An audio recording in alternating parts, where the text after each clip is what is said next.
Hello, I'm Sikamikanico, and welcome to the XboxEra Podcast. I'm joined, as per usual, by Shpeshal Ed and Kaironaut, and we're back. What you been playing, guys? Let me guess: Rocket League, Call of Duty. I mean, Call of Duty, Apex Legends. Respawn put in the Season 1 map, Kings Canyon again. The map that they should have never gotten rid of because they should have gone the PUBG route. And I hope this testing the waters as I hope it actually is. I forgot that it had an update, didn't it? I saw Falcon on the XboxEra website did a really good rundown. It's just a temporary update. So Kings Canyon from Season 1, so none of the Season 2 changes are there, is available from yesterday until, I believe, Monday. So, Monday U.S. time. I don't know when that is for everyone else, but you can figure that out. So, it's weird. It's weird to me, Apex Legends. When it came out, I was like, ooh, Respawn, Titanfall creators, right? I liked it when I first tried it, and then, I don't know. I played so much PUBG when that came out on PC, that the Battle Royale thing just kind of, I just lost interest. I've never heard anyone else refer to PUBG as PUBG. Yeah, neither have I. I've never ever heard anyone refer to it that way. Well, John, PUBG. This is an intervention. All right. This is an intervention. Not an intervention. It's PUBG. All right. There are people out there that call it Plunkbat, which is disgusting. I'd rather that than PUBG. I don't care. Let's let the internet decide on you this. You don't care? I don't care. Fuck you guys. I'm the first F-bomb. I've lost it. But look what happens when they back me into a corner. I get all riled up. I might edit in a beat just so I get away with it, because I can never be bothered to do that for Kairo. It's in the first minute and a half of the podcast. It's fine. I'll edit in a beat, and then everything will be fine. It's funny that we're talking about Battle Royale, because I've actually, there is a reason behind it, but I actually got back into Fortnite after a long hiatus. Oh God! And it was Jesus. Rick Astley. It was Rick Astley that got me back into Fortnite. I never knew you were a fan. Oh yeah, Jesus, really? No, I love Rick Astley. So as soon as they announced that Rick Astley emote dance thing, I was like, I have to buy that. So I went in, I turned it on PS4, because I've got Epic obviously has all that cross-play, cross-save stuff with Fortnite, and all your stuff is there on every platform. But the V-Bucks don't transfer? The V-Bucks are not transferable. So the V-Bucks, I've got 500 V-Bucks on Xbox. That's disgusting. I had 2,500 V-Bucks on PS4, about 900 on iOS. So I jumped into the PS4 because that's where all my V-Bucks are, and I bought the Rick Astley emote, and I'm like, maybe I'll use this, and I'll play a couple of matches, and I got hooked. Back in again. So now I'm playing Fortnite. And Deadpool is in the latest season, so I'm waiting for Deadpool to release so I can buy him too. It's just a big marketing machine. But great. So along with Apex Legends and Call of Duty, I've been playing a lot of Indivisible, because that got on Game Pass I don't know how long ago. But great game. No one's fucking played it. And I know, because most of the achievements are rare. On top of, there's one walkthrough I found on YouTube to help me on anything, and none of the side quests are covered in it. So if I want to finish everything, I have to figure it all out on my own, and it sucks.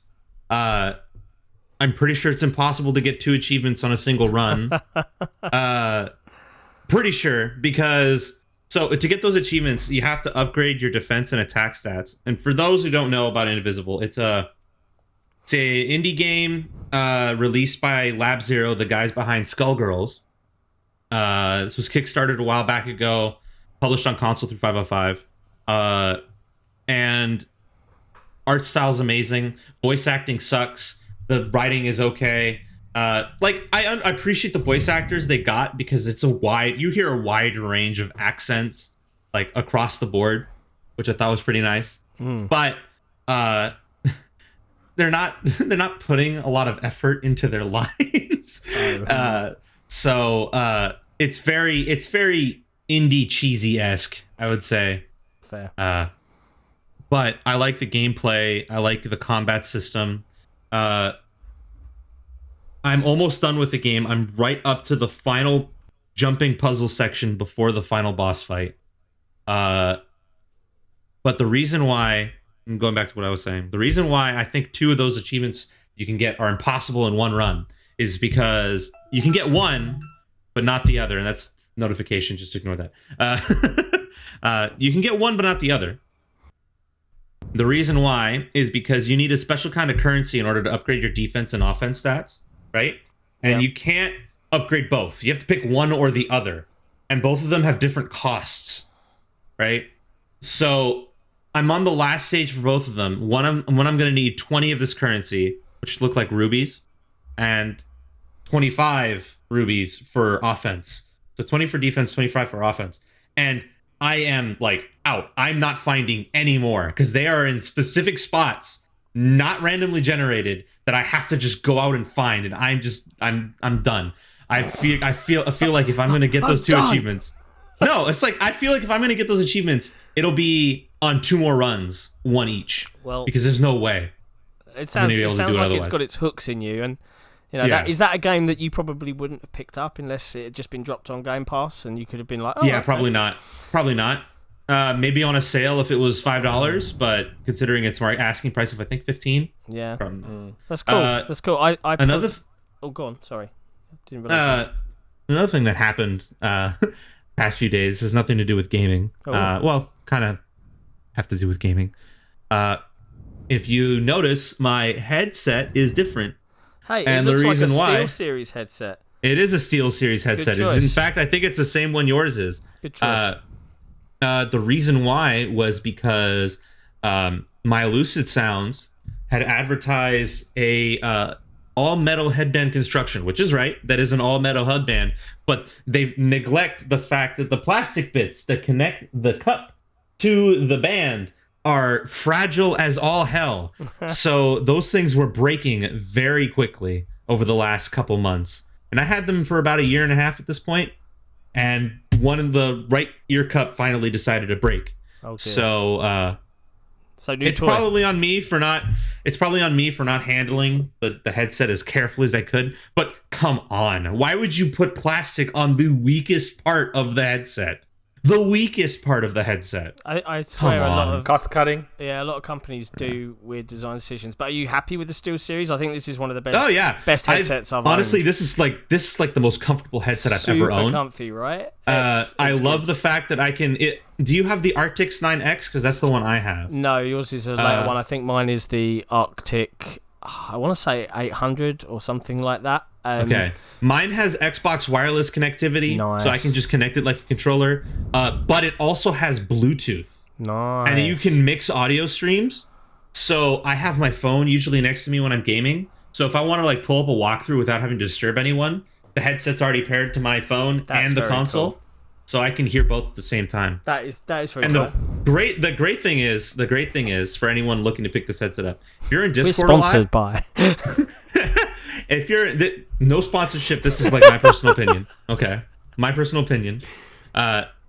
If you're on Discord a lot and you go on Discord voice chats a lot with like friends, PC friends, especially in a crossplay world nowadays, where not everyone wants to use Xbox Live Party Chat or the Game Bar on their PCs,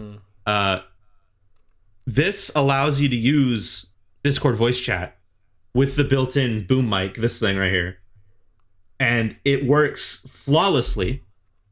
But it treats it like a phone call, meaning, so for some reason, at least on iOS, it treats it like a phone call because Discord goes through the phone APIs or whatever. It does the same on Android. So it will like take control of the microphone, and you will no longer be able to use the mic on Xbox until you hang up the call, which for Discord's case is like either exiting the app or pressing the power button on your headset to dismiss the call, even after you leave the voice chat. So I thought that was weird. Worth knowing, but I like the Bluetooth functionality. I'll have to at some point look at upgrading this one. I love this headset. Yeah. It's been great, but having one that can link wirelessly to the Series X at some point in the future, and I'm presuming they're going to take steps to future-proof a lot of this connectivity stuff. Yeah. Do you know what I miss? Like Turtle Beaches connect to Xbox, which is good. I miss the little 360 wireless. Do you remember the little 360 wireless one that just hooked over your ear? I don't know why. I've still got the Halo 3 one. Yeah, that was some. The cool thing is too, like, now is the year, since we're right at the end of the generation. They've already confirmed all Xbox accessories from the One are going over to the Series X. Now is the time to pick up the expensive stuff if you can, because it's gonna be you're gonna be able to use it now and later.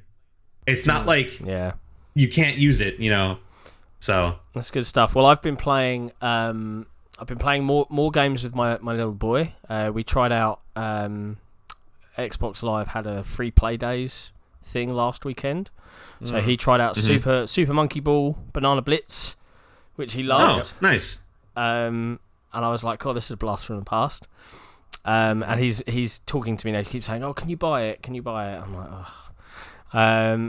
He's been playing a lot of more. It'll probably Disney. come to Game Pass at some stage. Yeah, I'll just wait. I'll keep him busy. Still playing a lot of Disney Rush, but I managed to get some time in with, and I can never get the pronunciation of this correctly, based off of your recommendation last time, Greece. Oh, Greece. Yep. However you want to call it. It is beautiful. It is, isn't it? It's very. I haven't really struggled with any of the puzzles thus far. You know, it's just walk in a direction, find a thing, unlock a thing. It's just super chill, but it's very, very pretty. I love the art style. I think it's gorgeous. It's genuinely gorgeous. It is like playing a painting. So thumbs up to the devs on that one. And I also started, and I need to get back into Asobo's Plague Tale, because I started it on PC, because why wouldn't I?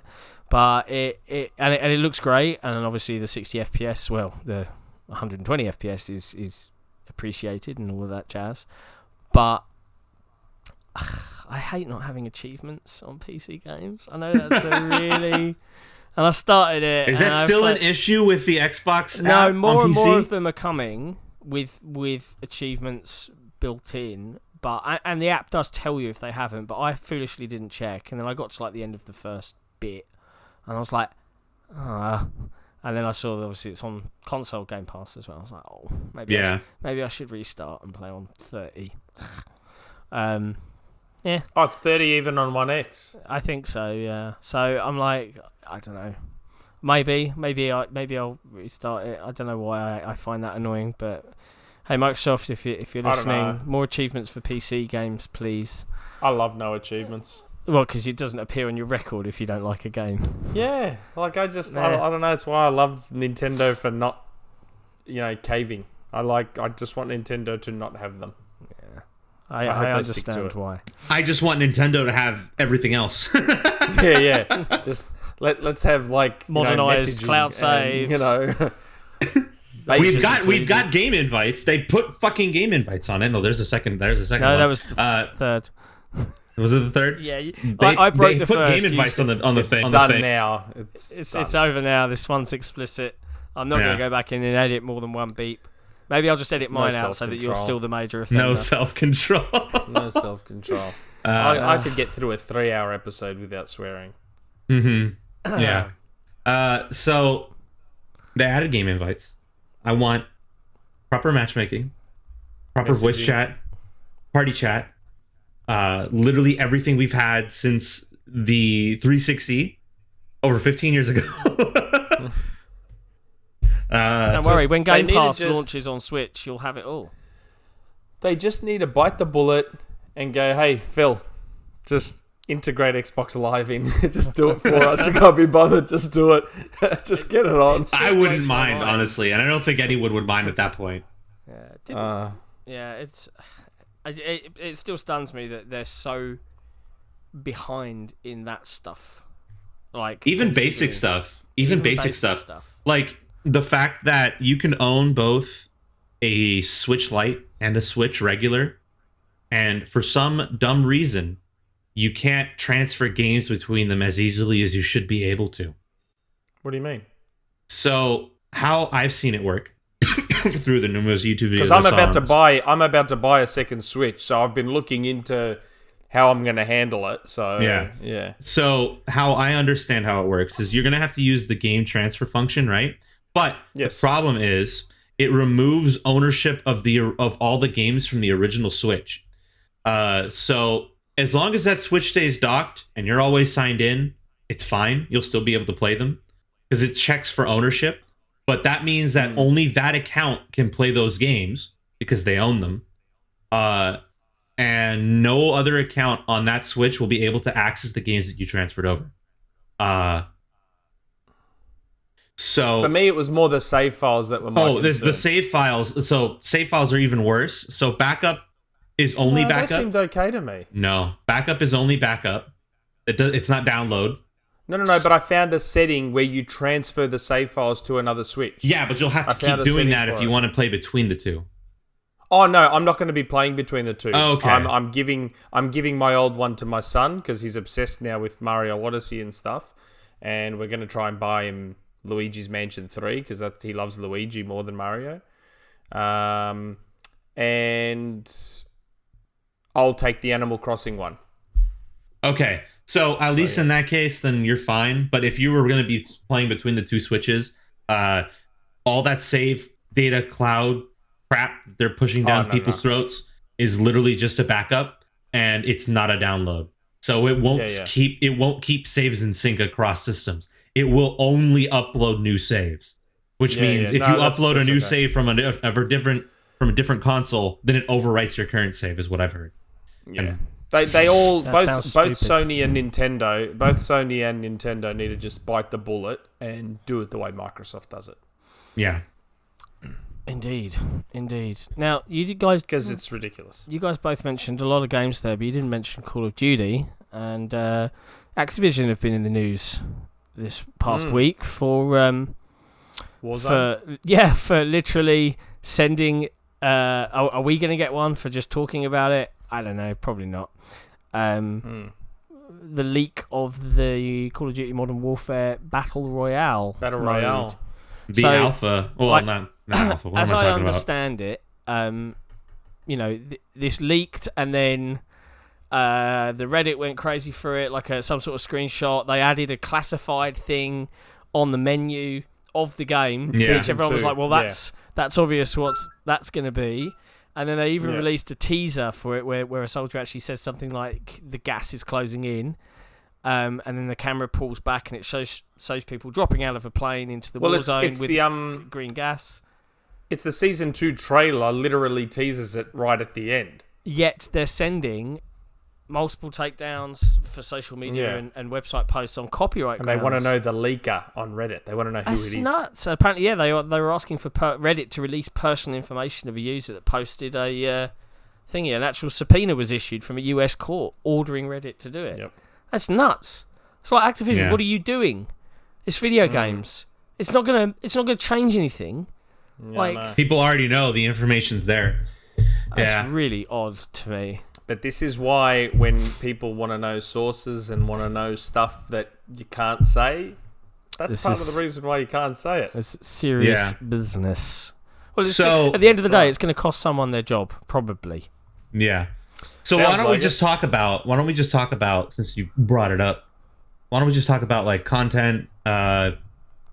So like from what I've seen, they've leaked the map for the entirety of the game mode. Yep. Rumored to be around 200 players per instance. Man. Wow. Map is apparently 2 times bigger than Black Ops Blackout was. And from what I could tell from looking at the map and understanding how the Ground War maps are laid out, it seems like every single Ground War map released so far is a different part of that map. So I have never played Ground War yet. It's good. It's Battlefield Light, but it's okay. Anyway, map leak looks like all the Ground War maps are part of it. There's going to be a gulag that people spawn in when they die, and apparently there's rumors or suggestions that dead players will have to fight each other in the gulag in order to get a chance to respawn. That's what I heard, and I think I think that's freaking crazy, but that's weird. I don't think that's going to be the case, but who knows at this point? Or maybe like the Gulag will be a place where every team has to go to retrieve their dead players. So fight for a respawn point, but there's only one respawn point. Potential separation from the main game. So it's rumored that this is going to be a separate free-to-play game on its own that's just going to be linked to from the main menu of the game. Yeah, that makes sense. It'll be a different download.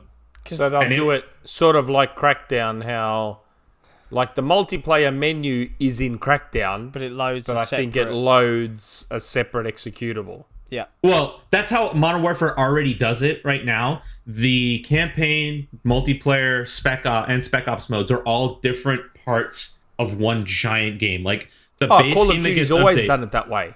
Call of Duty's always done it that way. No, he means. But this is separate title entirely. No, that's right, and that's what I'm saying. You're talking about? Okay. Yeah, that's what I'm saying. Like Crackdown 3, the multiplayer and the single player is literally two separate games.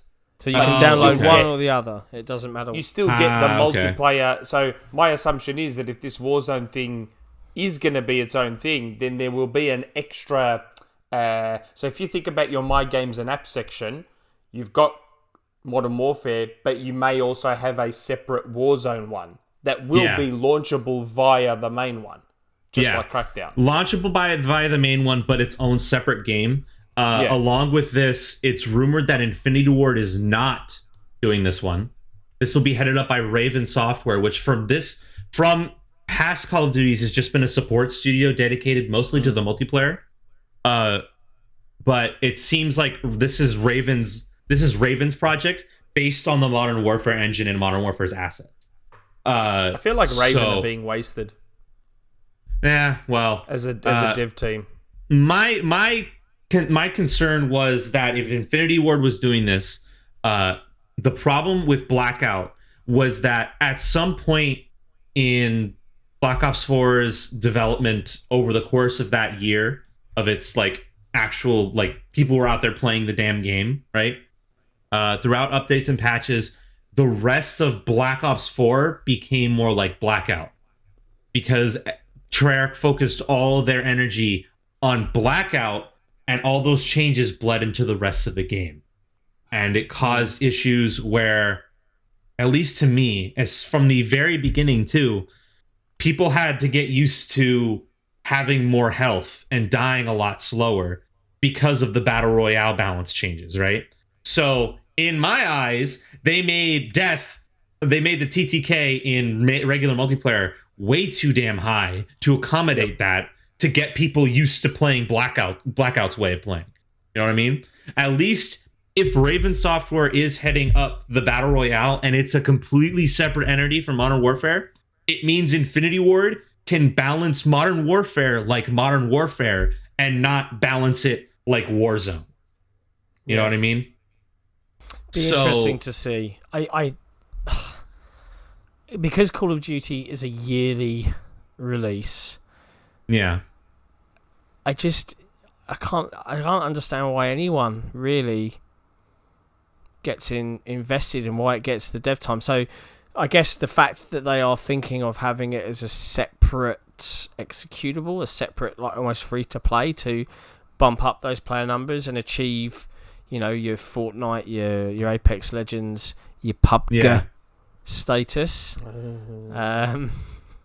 Yeah, no, you're not saying PUBG. All right, it's perfectly acceptable. This damn guys. podcast. Yeah, it's happened. It's happened. It's happening. It's really not. It's not. It's PUBG. Anyway, move on. Anyway, it sounds to me like they've realised. A B C D E F G. No. H I J K. No. But if you say P U B G, that's how it works. All right. Like it's Player Unknowns Battlegrounds. PUBG. So PUBG. PUBG. PUBG. I don't think I'm alone. Just stop. Okay, continue with what you were saying before this nonsense started. You decided to go on this tangent. We're going down the rabbit hole. No, I just think that because it's a yearly release, getting people to invest in a mode like that and putting the dev resources into a mode like that is questionable, because the next one rolls around the next year and then here we go again. It's time to rebuy all it and reinvest and replay. And well, I think their intention with Warzone is that Warzone will be its own thing, it's like a spin-off series, a spin-off thing from the regular Call of Duty franchise. Like, well, I mean, I don't know. Shut up. Can Warzone and Blackout coexist? I don't think if Warzone is going to be the Battle Royale, the Call of Duty Battle Royale, I don't think Black Ops 5 will have a Blackout.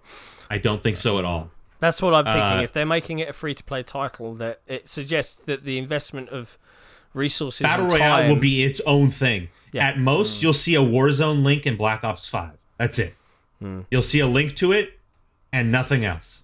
Yeah. And I think that's honestly the better way to go, because it leaves the main dev teams to worry about balancing their own damn games rather than a mode that isn't for everyone. And the game shouldn't be built around that. You know what I mean? So, rumored release date, though, moving on here. Modern Warzone, which is I believe a website dedicated to information on Modern Warfare and Call of Duty and more in general, seems to believe that one of three scenarios. Now, bear in mind, these are just speculation.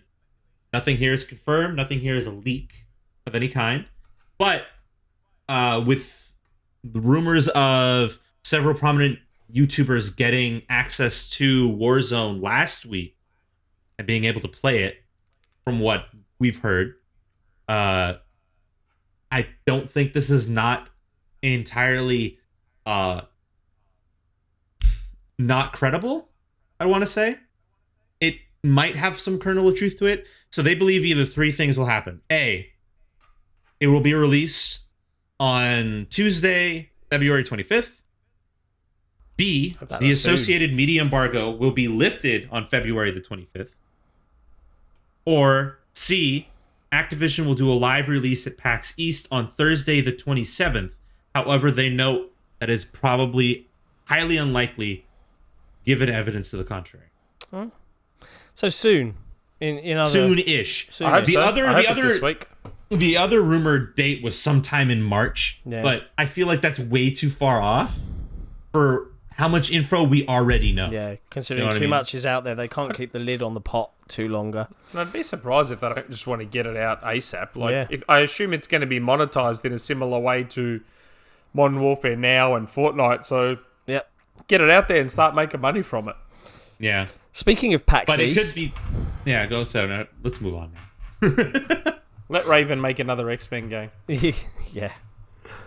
Speaking of PAX East, and gas clouds circling people into smaller and smaller enclosures, the coronavirus is still in the news, and it's leading to companies pulling out of major events. So I think we've had Sony and Facebook pull out of events, PAX, I think, in particular. Capcom, Square Enix. WCVB, which is I believe, they're a local newscaster in Boston, and someone in the comments from Boston could probably correct me on this, has written an article stating that Mayor Walsh of Boston formally asks Sony to reconsider pulling out of PAX East Gaming Showcase. So they're missing out on big business here, I don't know what Sony's thinking of doing, but I don't think they should skip out. It is interesting, right? Because if the virus is the virus, right? It's out there, and I think for the most part, bar some minor cases, we had one guy in London, I think, take an Uber to his local A&E with the coronavirus, but then didn't tell them he was in an Uber, and then that Uber then picked up like 800 people or something between him having an official confirmation of this. That's a bit nuts, but it feels a little bit like it's an overreaction, and it's not for me to say, right? A company is going to take care of its employees first and foremost, and if there's any risk, why should you can't force people to travel considering that risk. But I don't know. You know, it's in the US. You know, you're not traveling to any of the regions. I recently flew out to Israel. And you know, I went through airport security, and for Israel, that's already long-winded. But you know, that it was literally like, hey, you know anyone from China? You've been to China? You know, have you done it? And it was like, no. And then boom, that's it. It's the end of the conversation. You just plow on through. But even at the airport, tons of people wearing face masks and all sorts. Which, you know, by the way, they lose their effectiveness after like 20 minutes. So, like, what's the point? If you're going to get ill, you're going to get ill, right? It's just do simple, sane things like wash your hands and try not to let anyone cough in your face. The funny, too. Like, people are so scared of it here in the States that I've heard, like, prices have shot up dramatically for face masks. Yeah, well, apparently some dental association said, stop buying all our face masks. We can't have any for our dental surgeries. Something to that effect. I see people wearing them around here everywhere now. It's a bit odd to me. I don't know. Maybe it is the apocalypse. Maybe we're heading towards Mad Max Fury Road type insanity. I don't know. Yeah, but then Nick would be feeling it because it's all down. It's all in the land down under. It begs the question though. Like, if we take everyone at their word, does that, because coronavirus isn't going anywhere anytime soon. Yeah. So does that mean that all these companies will now pull out of everything? Because if the reason they're pulling out is coronavirus, then that would suggest they're not going to attend anything this year, because coronavirus is still going to be a threat now, in December, in October, in September. So where does the line get drawn? Offices. Yeah. Like, so if Sony attends TGS, can we then say they were full of shit? That the coronavirus was the reason they didn't attend PAX? Yeah. I don't know. Yeah, it's true. I think the bigger concern with coronavirus right now is its impact on like technology shipments out of China, like for parts and for manufacturing and stuff like that. That's the bigger issue. And like are because of coronavirus and how sudden it became a problem, like a big problem, are we going to start seeing like maybe PS5 and Xbox Series X are pushed into next year because there's just not enough shipments, you know? Or they'll do a limited, so it could just a limited be supply run. Yeah, limited supply. So you're gonna have a very Nintendo style situation where there's like 100 Series X's released and people buy them and sell them on eBay for $3,000. Yeah, something to that effect.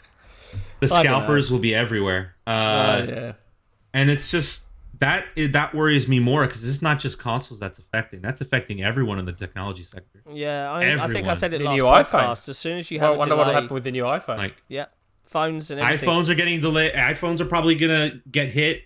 Samsung phones, like, they haven't confirmed anything because most of those parts are manufactured in South Korea anyway. But still, like, they're cheaper phones maybe later in the year. Google's Pixels might get delayed because all those are made in Taiwan and China and all that in the Asian area. And Microsoft does do a lot of manufacturing though in Malaysia. Yeah. But the thing is, I think AMD does all their stuff in China, don't they? All their fabs are in China, yeah. Where Sony does basically everything China, so Sony's going to be hit the hardest. But I think Microsoft's problem is AMD more so than Microsoft, because Microsoft can just move their manufacturing. So instead of doing some in China, some Malaysia, some wherever, because Microsoft does it in a few countries, they could just move all their China stuff to the others, and it's not a problem. But they're still relying on AMD, I assume, to make get the those core chips of the console. Yeah. So to get those chips out. So we don't know what the impact of this will be. We'll probably start seeing actual like financial repercussions or delays sometime quarter 3, quarter 4. I have a feeling we'll at least get a limited run at the start. Yeah. It'll if it's a limited run, the moment they announce pre-orders, you better get your damn Xbox, or you're going to be out of luck for 6 to 12 months. Those tier 2 and tier 3 countries are going to be feeling that pressure. You know? Ooh, boy. Yeah. Scalpers are going to have a good time. Dolphin will be forever a tier 3. Yeah. So yeah, it's God, that's going to be wild ride next few months. Well, I mean, there's been no delay in that Animal Crossing Switch. That's still on target. Yeah. Sold out though. Yeah. I'm glad I got mine because it's sold out. If all the ducks come up in a row, I think we'll be fine. But it's still a worry right now. Just heads up to the people who are excited for next gen this year. We might see something impact this in a big way. Yeah. Hey, there is still a chance Microsoft's going to go early. That talk it's not going away. Nope. Yeah. That talk is not going away. Yeah. Speaking of things like being revealed early, Halo Infinite's toy lineup has been hitting the news. Yeah. It's interesting. I don't know what you guys think about that. So to provide some context in case you haven't seen any of this yet, I think we put an article up on XboxEra.com anyway. Halo Infinite had their initial is it I know it's Megabloks, but I think it's Mega Constructs, and it's basically it's like Megabloks, Mega Constructs. It's basically not Lego, but Lego. For a Pelican, a Warthog, and a Mongoose. But what was interesting is they also showed that if you could take certain pieces off of the Warthog and certain pieces off of the Mongoose, they turned into water versions of those vehicles. So you had a little boat and a little kind of jet ski type thing, which for us lends some credence perhaps to the open world nature, because you're traversing water expanses, which just sets me off. I'm all excited about that. What was interesting as well was that the Pelican also formed some form of UNSC outpost style base. And again, I believe, I said that there's going to be a little bit of and this is all conjecture on my part, there's going to be a little bit of that Ubisoft template where the Forerunner thingies, you go and clear your tower and you put an outpost down and you've unlocked... Well, I don't know, we'll see. Yeah, do we think those Pelicans will act as the towers, and maybe you fast travel I think them, so, or... yeah. I think the Pelican... Or maybe instead have no towers and just fast travel points like Skyrim, maybe? Who knows? But that's what I'm saying. Maybe those Pelicans will be those points. Yeah. Maybe. So you get to a certain point and then the chief calls in a Pelican that stays there for him and maybe drops off some ammo and does whatever. What I hope this semi-confirmation, not even a confirmation really, this semi-leak of the open world nature of Halo Infinite, what I hope it doesn't mean is that we're getting RPG light mechanics in a game that doesn't need RPG anything mechanics. I think we've spoken about this. I think you're getting RPG light mechanics, but in sensible ways. I think it will be. It won't be abilities driven. It will be resource driven. So it will be, you collect X and suddenly you can have, increased ammunition on your chain gun on your Warthog. Yeah. And it's almost like your Better Warthog scope will be like your battle pack rifles. horse. But why hide that stuff behind a faux RPG system where you can just make it like go to a spot on the world that has a special magazine that you can use to upgrade the ammo capacity of your specific weapon. But see, that's the thing. I want it to be like, I don't want it to be as part of the mission. I want it to be a situation where the game is rewarding explorers. Yeah. And I didn't say part of the mission. I said like you go to a place on the map and you find this. Like it doesn't if it's open world, it doesn't matter if it's part of the mission or not. I don't think you're not going to have an ability tree, and you're not going to have, No. But what I would want to see is that almost not Metroidvania, but almost like you go to this area and you get your ass whooped, and it's because really you haven't got enough to be able to combat it. So you have to, you have to spend. I don't know how they're going to do it. Yeah, I don't know. I've always out. said for many years, if they do the upgrade thing and all that sort of stuff, I want it to be a scenario where the game is fully completable at a base level with just a stock Master Chief with stock weapons. But again, encouraging explorers, those people that like to explore every nook and cranny, maybe they find the better scope. Maybe they find the larger magazine. Maybe they find the suppressor. And that stuff helps make it easier for them. You could even have it where as you unlock towers, to unlock bits of the map. Almost like RTS style resource. Oh, okay, now because you've unlocked a certain amount, we have enough resources to invest in research into this. Oh, hey chief, I've come up with a new shield piece for your thing. Oh, it recharges your shield 0.4 per seconds faster. All those kind of little elements, they're not going to change how the game plays, but they will enable you to, I don't know, it invests the player a little bit more in going out and exploring the world. If they're going to build an open world, you have to make it so that it's worth going out and investing. Nah, man. Just go full Skyrim. Do 100 sneak build and just have Chief crouch in front of enemies, and all of a sudden he disappears. What was interesting I wouldn't want him to do the Metroidvania thing, because the Metroidvania thing would suggest areas are locked off until you find an item. That I don't want. Yeah. I want it. It's a good point. I want it to be a game. But why would you not want that? That's actually a pretty good way of not making a player navigate the world better. No, I don't want it to be forced. Yeah, we'll find out. I'd rather you do what you got to do, and if you want to explore every nook and cranny, you can, and you get rewarded for it, and great. Yeah, I think as well, just on the toy release. So not only were those things, but other recent links show some empty packs, so you can't see who the character is, but it just says villain. Ooh, to be determined. Who's TBD. the villain? Yeah, TBD. And the other thing as well that I spotted that was of interest was that the jackal design for the toy was the OG Halo CE style jackal, and most of it was a nod to CE. Yeah, and I love that. I love that they're reaching back into the nostalgia of that past, and it's just it feels and it looks so Halo compared to the Power Rangers aesthetic of Halo 5. And Halo 4. So I'm excited still, and we'll see what it means. But yeah, I more and more I'm starting to think that it's definitely going to be some form of open world map. Definitely looks that way now. Now that we have a boat, you wouldn't bother with the boat if there wasn't going to be, They've had one prototyped since Halo 2. I'm just saying, I don't think you'd put one in unless you knew there was going to be a lot of long travel. Yeah. And the other thing as well is if you think back to pre-Xbox, so Halo when it was first announced at Macworld 1999, right? It's an RTS.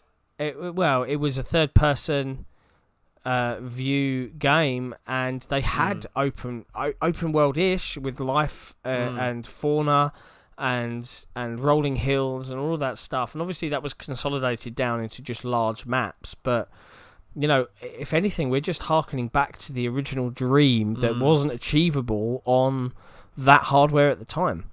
So it feels like this is just not natural evolution, but just the original dream of what Halo could and should be, and the fact that it's on a ring. It's going to be fun. That's the best part.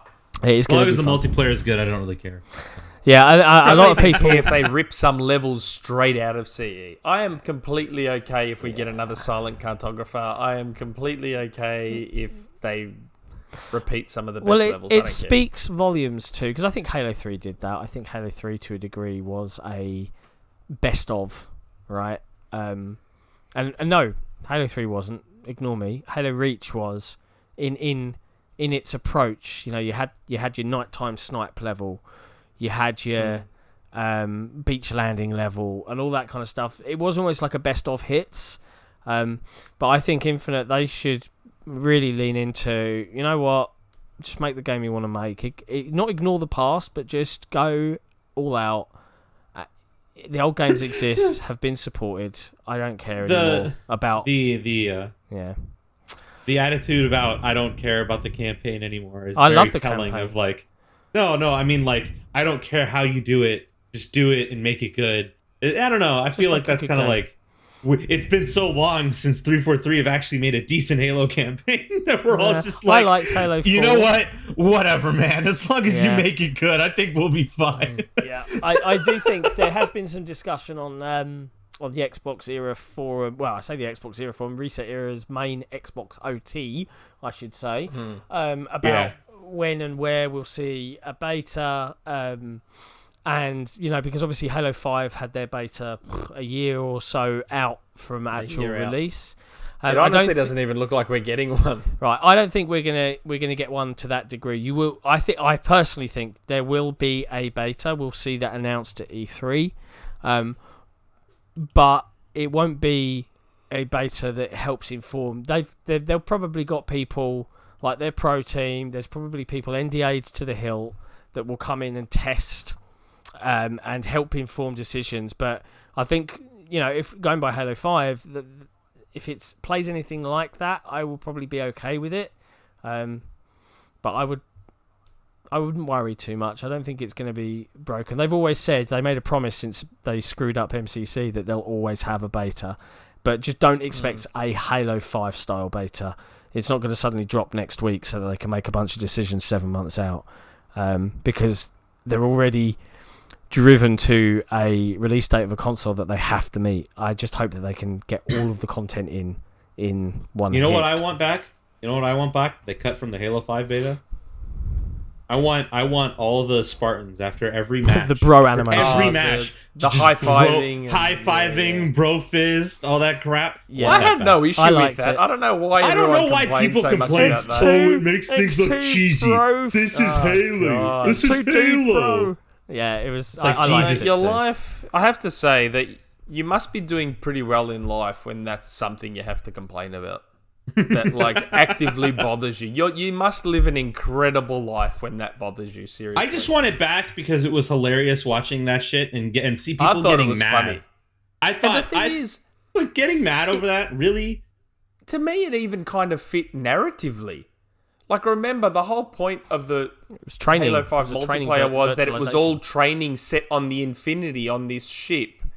And these are up-and-coming young Spartans that are training. So it would make sense that they're all dude bro and, oh my god, I'm the best. Especially since the Spartan 5s in the lore are just souped up regular old troops. Yeah, it actually fit. Yeah. If you understand how it all works. I liked it. I don't know. I liked it. I thought it was okay. But yeah, so interesting stuff for Infinite. I have a feeling that marketing is going to kick off big time. But yeah, it's going to be fun. Another interesting piece of news that dropped this week was Respawn, the developers. I was going to say, Titanfall. Before you go there, I was actually going to say we probably should have led on with the coronavirus thing and the Series X being affected, and is it going to be early? That probably would have led in well to the $299 Xbox One X thing. Do you want to mention that first? We've got two options now. Yeah, Path A literally. Or Path B? Yeah, literally they just announced in the last couple of days that for a limited time they're clearing out One X's for $299. Yep. Which is a pretty ridiculous price. Yep. $299 for that much power is pretty great, honestly. Yeah, which begs the question, are they already in the process of beginning to clear out the channel for Series X? And if they are, maybe they're early after all. It begs the question. It would be interesting, wouldn't it? Because my assumption is that Microsoft will want to get One S's and One X's out of there as much as possible. Cairo is so keen on getting one. He's popping to the shop right now. He was like, "That's a lot of power," and he's gone. He's gone to buy himself a Series. I don't know. It's a weird time. Why February? It just seems like it is. Odd. I don't know. It is odd. And you know what? I like this. I like that we now finally, after so many years. I haven't seen a Microsoft ready to compete in this way since the early 360 gen. This is a Microsoft that are yep, we've got a plan and we're sticking to it. They've got that vision. They know exactly what they want to make and how they want to make it, and they're off. They're just doing it. And that I actually liked the way Microsoft did it with the 360, and I kind of hope they do something similar. So. The way they did it with the 360 was release it super cheap out of the gate and never drop the price.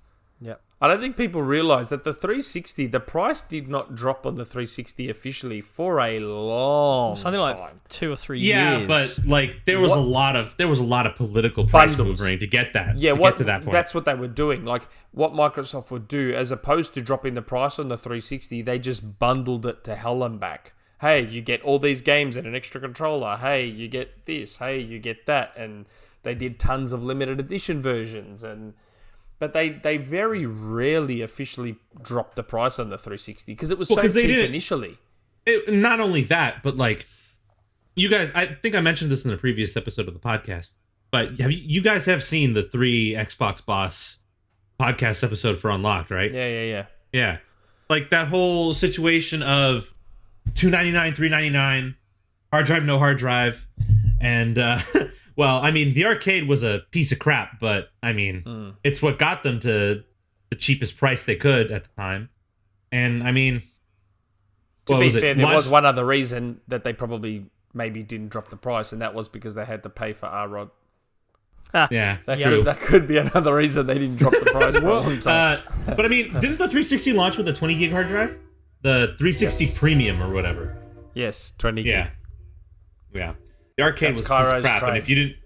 Yeah, that's my train. The arcade was a piece of crap, and if you bought the arcade, you were a sucker. You should have waited $100 more and got yourself a 20 gig hard drive. Yeah. That's my hot take. I like it. You can find me on Twitter. I'll tell you what I did find interesting, though. $299. $299. Wow. What an interesting and attractive price for a video game console. If only Microsoft we know Lockhart releasing a smaller, more traditional next generation console for around that figure. Oh. Hey, stroking the beard is my thing. Just stop. I do that all the time. And when by the I'm way, not being facetious. May I? Something I'd like to address because instead. Zedox keeps bringing this up in the Discord, and it's something that I said a long time ago, and it was based on old information. So I made a post in the Discord saying that if Lockhart is $1 above $149.99, I'm gonna run down Burke Street naked. That was what I said at the time. How you feeling about that? How you feeling confident, Nick, about this? Yeah, to be fair, that was a very old post, and it was based on very specific information that I was given about Lockhart at the time. So it's not fair. So what we're expecting to see is an article in the Australia Melbourne man Times arrested or whatever. for streaking. Yeah, Australia. I'm gonna have to find a way to Photoshop a picture of me running down Burke Street naked. Your naked ass. Yeah, it was based on very specific information I was given at that time, and at the time it was logical. But yeah, no, it's obviously not going to be that cheap. It won't even be $199. It'll be $299. I think it will be $299, and I think the Series X will be $499. That's honestly like the best situation they could see. Nah, probably. I think there's a chance of $599 though. There is a chance of it. There's a chance, but like with the rumored like price of the box, cost of manufacturing, like what was it, like $470, almost $450, $470. Like they could skim a little bit on the margins. Keep it at $499. Just they're still making profit. It's not a bazillion dollars of profit, but it's still profit. Here's the thing. That's just manufacturing though. That doesn't include the shipping. That doesn't include the retailer cut. That doesn't include a whole bunch of stuff. Microsoft made no money on the Xbox One X they didn't make a loss, but they made no money, so they sold it. Yeah, Phil intimated that they were breaking even. They sold it at cost, right? The difference I think we have now, and I think this is the one thing that and I'm not talking about War Chest or Microsoft's infinite money when it comes to pricing, but is how they're buying the product, right? So obviously they're buying it from AMD in terms of manufacturing and things like that. But the chips aren't just going into consoles; they are going to go into large quantities of server blades and racks, and that changes the buying price. As far as I know, to a degree. So I think whilst we won't see any crazy pricing from Microsoft, I think we will see them be very competitive, but I think they can do that because they're buying a lot more than you would for just a console run. They're also buying server hardware and blades. They're buying those same chips that are going to run the same games in the same format for xCloud, that will go into their data centers worldwide. That's the difference. And I personally think that from an xCloud point of view, when xCloud makes that switch from Xbox One S chips to next gen, it won't be the Series X chip with all the Series X power that will be streaming. No, it will be the Lockhart version. I personally think that is why Lockhart exists. That's why they've considered it, because when you're dealing with server blades and things like that in a non-consumer environment, it's not got to sit in someone's home. You can afford to be noisy. You can afford to design things in a different way, because you don't have to consider acoustics and aesthetics and things like that. So I think that's where we'll see cost saving, and that's why I think when Phil was quoted as saying we're going to be competitive on both, we're not going to lose out on price or power. Yeah, they are ticking a bunch of boxes, and I think it's all because xCloud exists. That's my take. There you go. But to be clear, like the transition between 1S hardware on xCloud to Lockhart at any point is not going to be an instantaneous one, and will likely be, Lockhart's rumored to launch not with the Series X but later, right? I said right on this podcast that it'll be day and date. It will be a mic drop moment. They'll announce the price for the Series X. I was told it was going to be day and date. Yeah, I think it will be as well.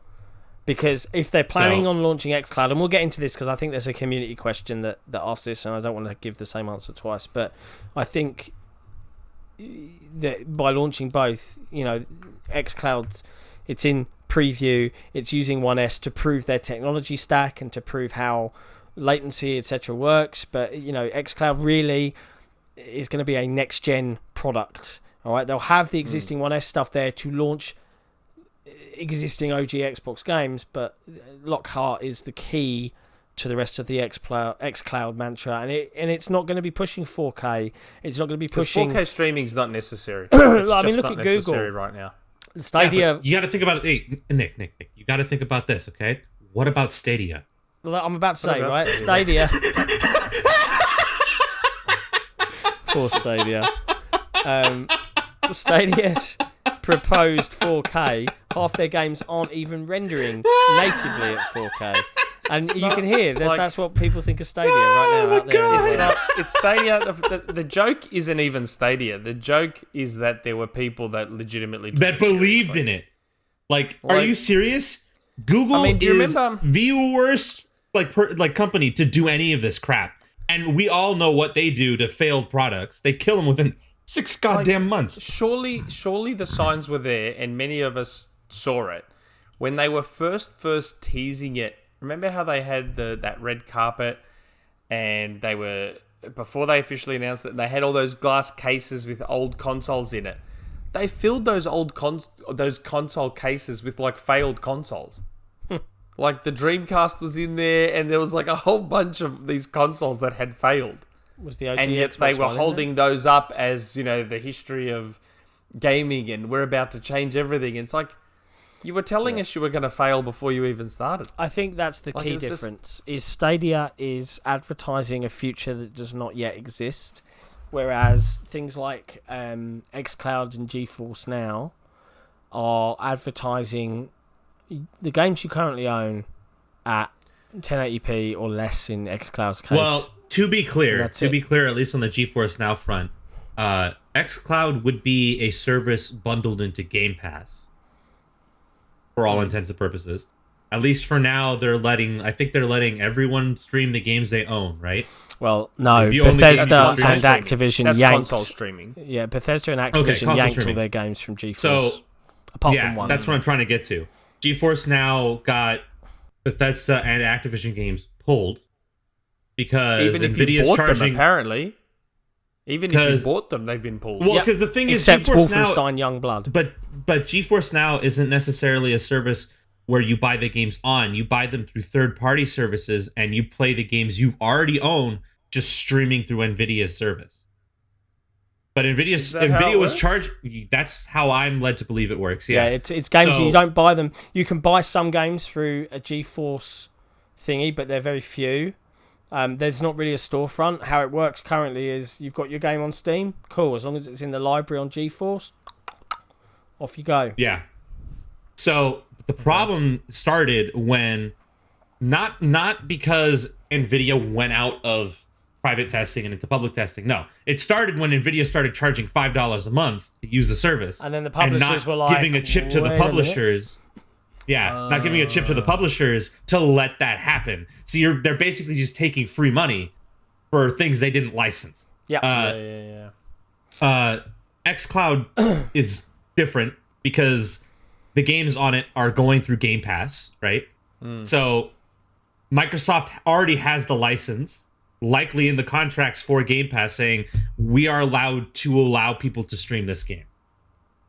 But don't forget, xCloud, and I mean, Sony already has remote play, and xCloud has console streaming, which is where you're literally just streaming your console remotely.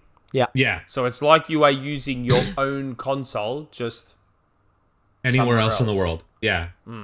With all the latency that implies. It's not if your upload is good. Like, I'm just annoyed that Sony still don't use LTE for that. But okay, expecting like if you're on a trip to Europe and you're expecting to stream from your console to your phone, and your console's in like California, don't expect latency to not be an issue. I'm not saying there'll be none. I actually tested it. It's not as bad as you think. From my hotel room in Israel. And yeah, you can feel it when you're trying to do console streaming, but I was still impressed with xCloud native streaming as opposed from the data centers. Still a really good stand-in for if you haven't got a console. Still not as good as a native experience, but what I like is that Microsoft aren't trying to tell you that it is. Yeah. That's right. So that's why Stadia sucks, because they're selling a future that just doesn't yet exist. Yeah, okay, it's great you've got a vision, but it's not for the right now. Yeah. But the thing is, they checked off all the boxes for doing everything wrong. Like, really, Google should have started with the free 1080 version. Yes. That's where Google should have started with games of their own, studios that they own, producing titles for the platform, pushing marketing towards gearing up for a big launch. No, they didn't do any of that. It doesn't matter. Okay, the marketing was crap. That, though. Like, the marketing is crap. Because you can't just buy... I mean, look at Amazon. Amazon bought studios how long ago and still basically don't have any games? Google aren't going to be able to do that overnight. So I've got no problem with how they've got Destiny and da-da-da-da-da. They should have started with the 1080-60 version, seen how their servers handle it, because it's no coincidence. Ever since Stadia launched, I reckon Google's other services have been affected. I noticed Discord goes down way more now ever since Stadia launched. Like, they should have just started with the free 1080-60, see how it all gets handled, see how many people take it on. Because people might try the 1080-60 version and love it, and then go, oh, cool, maybe I'll pay for the 4K one. Honestly, a lot of the negativity surrounding Stadia was due to the fact that it's just Google, right? Like, Google presented itself throughout the entire Stadia press conference not as a bunch of enthusiastic people wanting to play games and just have fun, delivering this product to people to play fucking games, right? Like, and they just presented themselves like business people. Like business people trying to like persuade you of a product that you objectively do not need in a society that is objectively not ready for it. Where you look at like even Xbox, right? Presented itself when it was first starting out, not as Microsoft, but as Xbox. And said, we have to succeed on our own terms, with or without the Microsoft company behind us. Because no one was freaking helping them out in the gravel pits when they were first launching that console out. They've harkened back to that a little bit with changing their name from Microsoft Game Studios to Xbox Game Studios, exactly. So, but yes. you're not going to... You're not going to see the same thing with Google. Google doesn't give a shit. Google is a cloud company masquerading as a competent tech company. Actually, they're not even that. Google is actually a personal data mining company. Yeah. That is masquerading as all this other stuff. Yeah. I think any project that has Phil Harrison attached to it seems to really fail. Die in the ass. He had the PS3 failed. He's not got a good track record. Xbox One. Has he? Stadia's failing. Yikes. Yeah, I don't know. It seemed, I don't know. It almost looks like they went out of their way to screw it up. Just launch the free 1080-60, get people on board that way, and if they like it, they may be then willing to pay for the 4K later. But now, no one wants to pay for the 4K. The people that are shitting on it. So no one's going to try the 1080-60 because they've already had so much negativity surrounding what's already there. I don't know. They did it backwards. It's just so weird. It is odd. But yes, so there you go. That's all that stuff. And winding back to, I don't know, 15 minutes ago, Respawn, developers of Titanfall 2, Apex Legends, and the recently released best Star Wars game thus far, apparently. Last Jedi, whatever. I can't even remember the name of it now. What is wrong with me? This is why recording podcasts at Fallen 6 Order. a.m. That's the one. They said, yeah, we probably should have delayed that and fixed all the litany of bugs we left in the game. You saw John and I the entire time talking about how janky it was and how buggy it was. I've not gone back to it. I've said it. I'm a broken record. There is a legitimate, unbelievable game sitting there under all that jank and all those bugs. Like, it's a shame. I wish they had delayed it because it could have been much, much better. As good as it is, it could have been much, much better. Yep. It's just... Yep. Man, I was shocked. That's true. At how the developer that made the super tight, solid Titanfall 2, Apex Legends, how they came with something that buggy and that janky, I will never understand. Hopefully the sequel doesn't get rushed out. Yeah. Hopefully with the sequel they get the time they need to make it a super polished, super tight game. Because if they can do that with the sequel, that game will be one of the best games ever. Yeah. Just going to say it straight up. It will be one of the best games ever.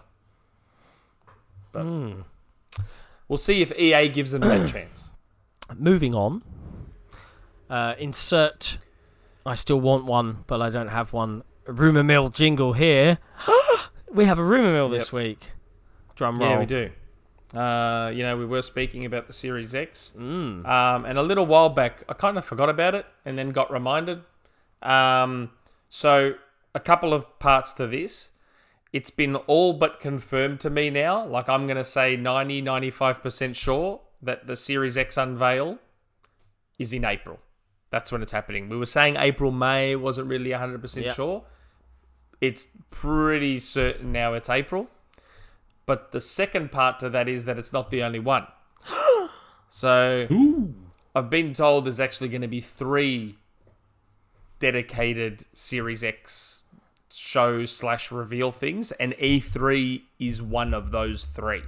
So, we've got the one in April, we've got E3, and then there's one more. Now, the one more is what I couldn't determine. Like, I asked, and it's like, don't know. Is it Gamescom? Is it an Inside Xbox? Is TGS. It a random video? Yeah. Because they've had E3 and the April thing, which were the big things. Maybe they'll do something smaller, like a video. Is it, the third one, I don't know, but there's 3 dedicated either Series X/new Xbox shows. Because maybe the third one is dedicated to Lockhart. Who knows? But yeah, there's going to be 3. And E3 is one of them. So, yeah. April's That'll good. Be interesting. April's good because April we're a week away from March.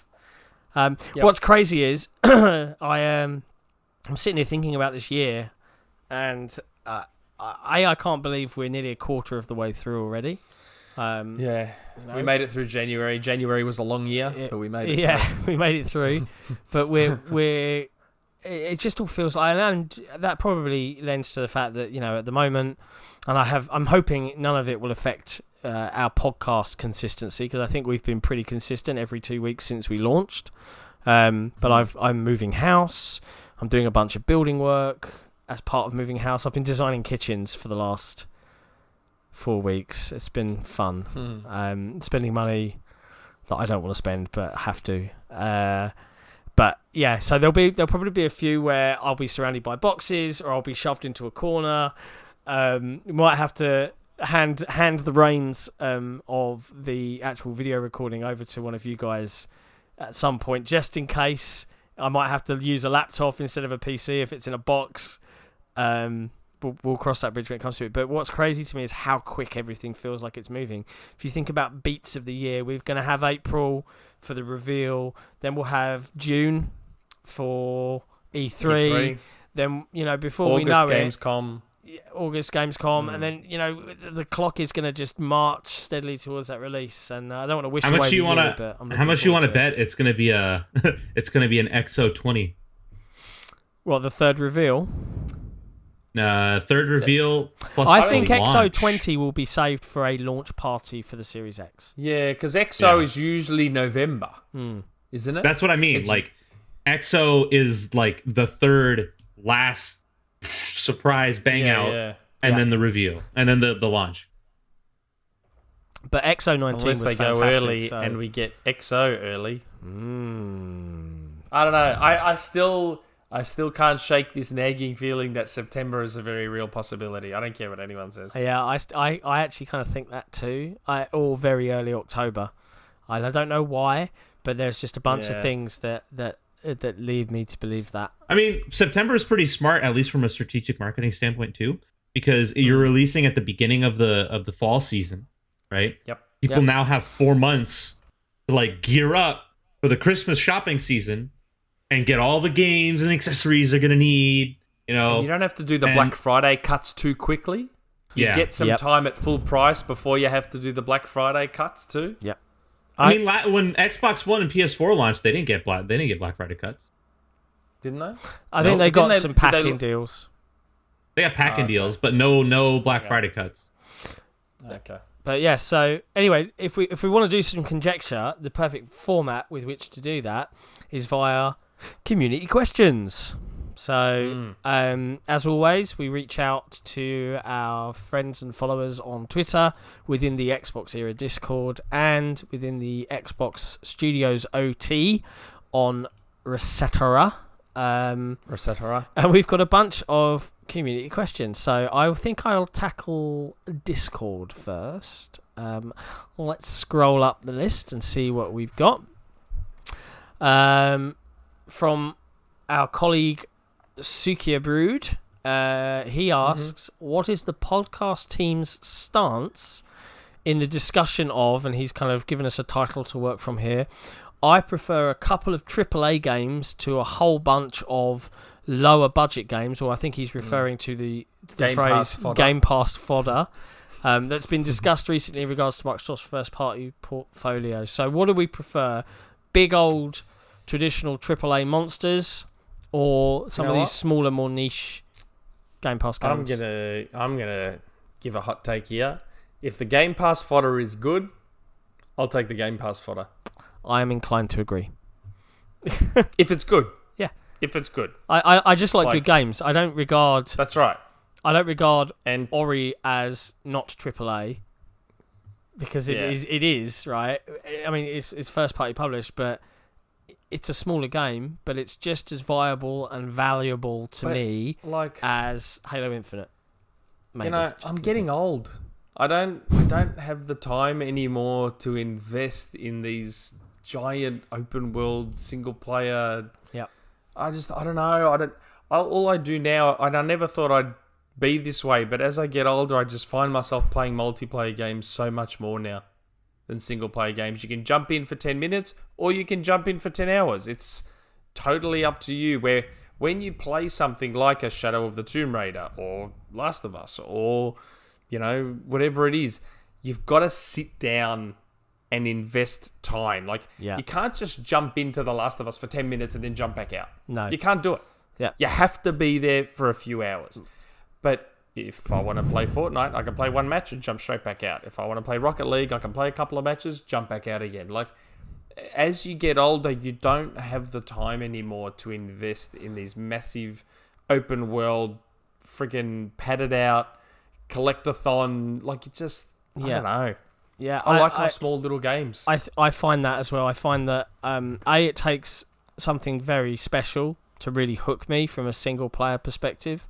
And equally, I have got out of the habit of buying a lot of the larger games when they release now, because I might start it, and if it doesn't grab me, but I think, I should finish it, I spent money on it, but I haven't played it for a week, and then I've either forgotten the nuance of the controls, it's just gone out of my brain, and then I have to relearn, or I forget completely where I am and what I'm doing.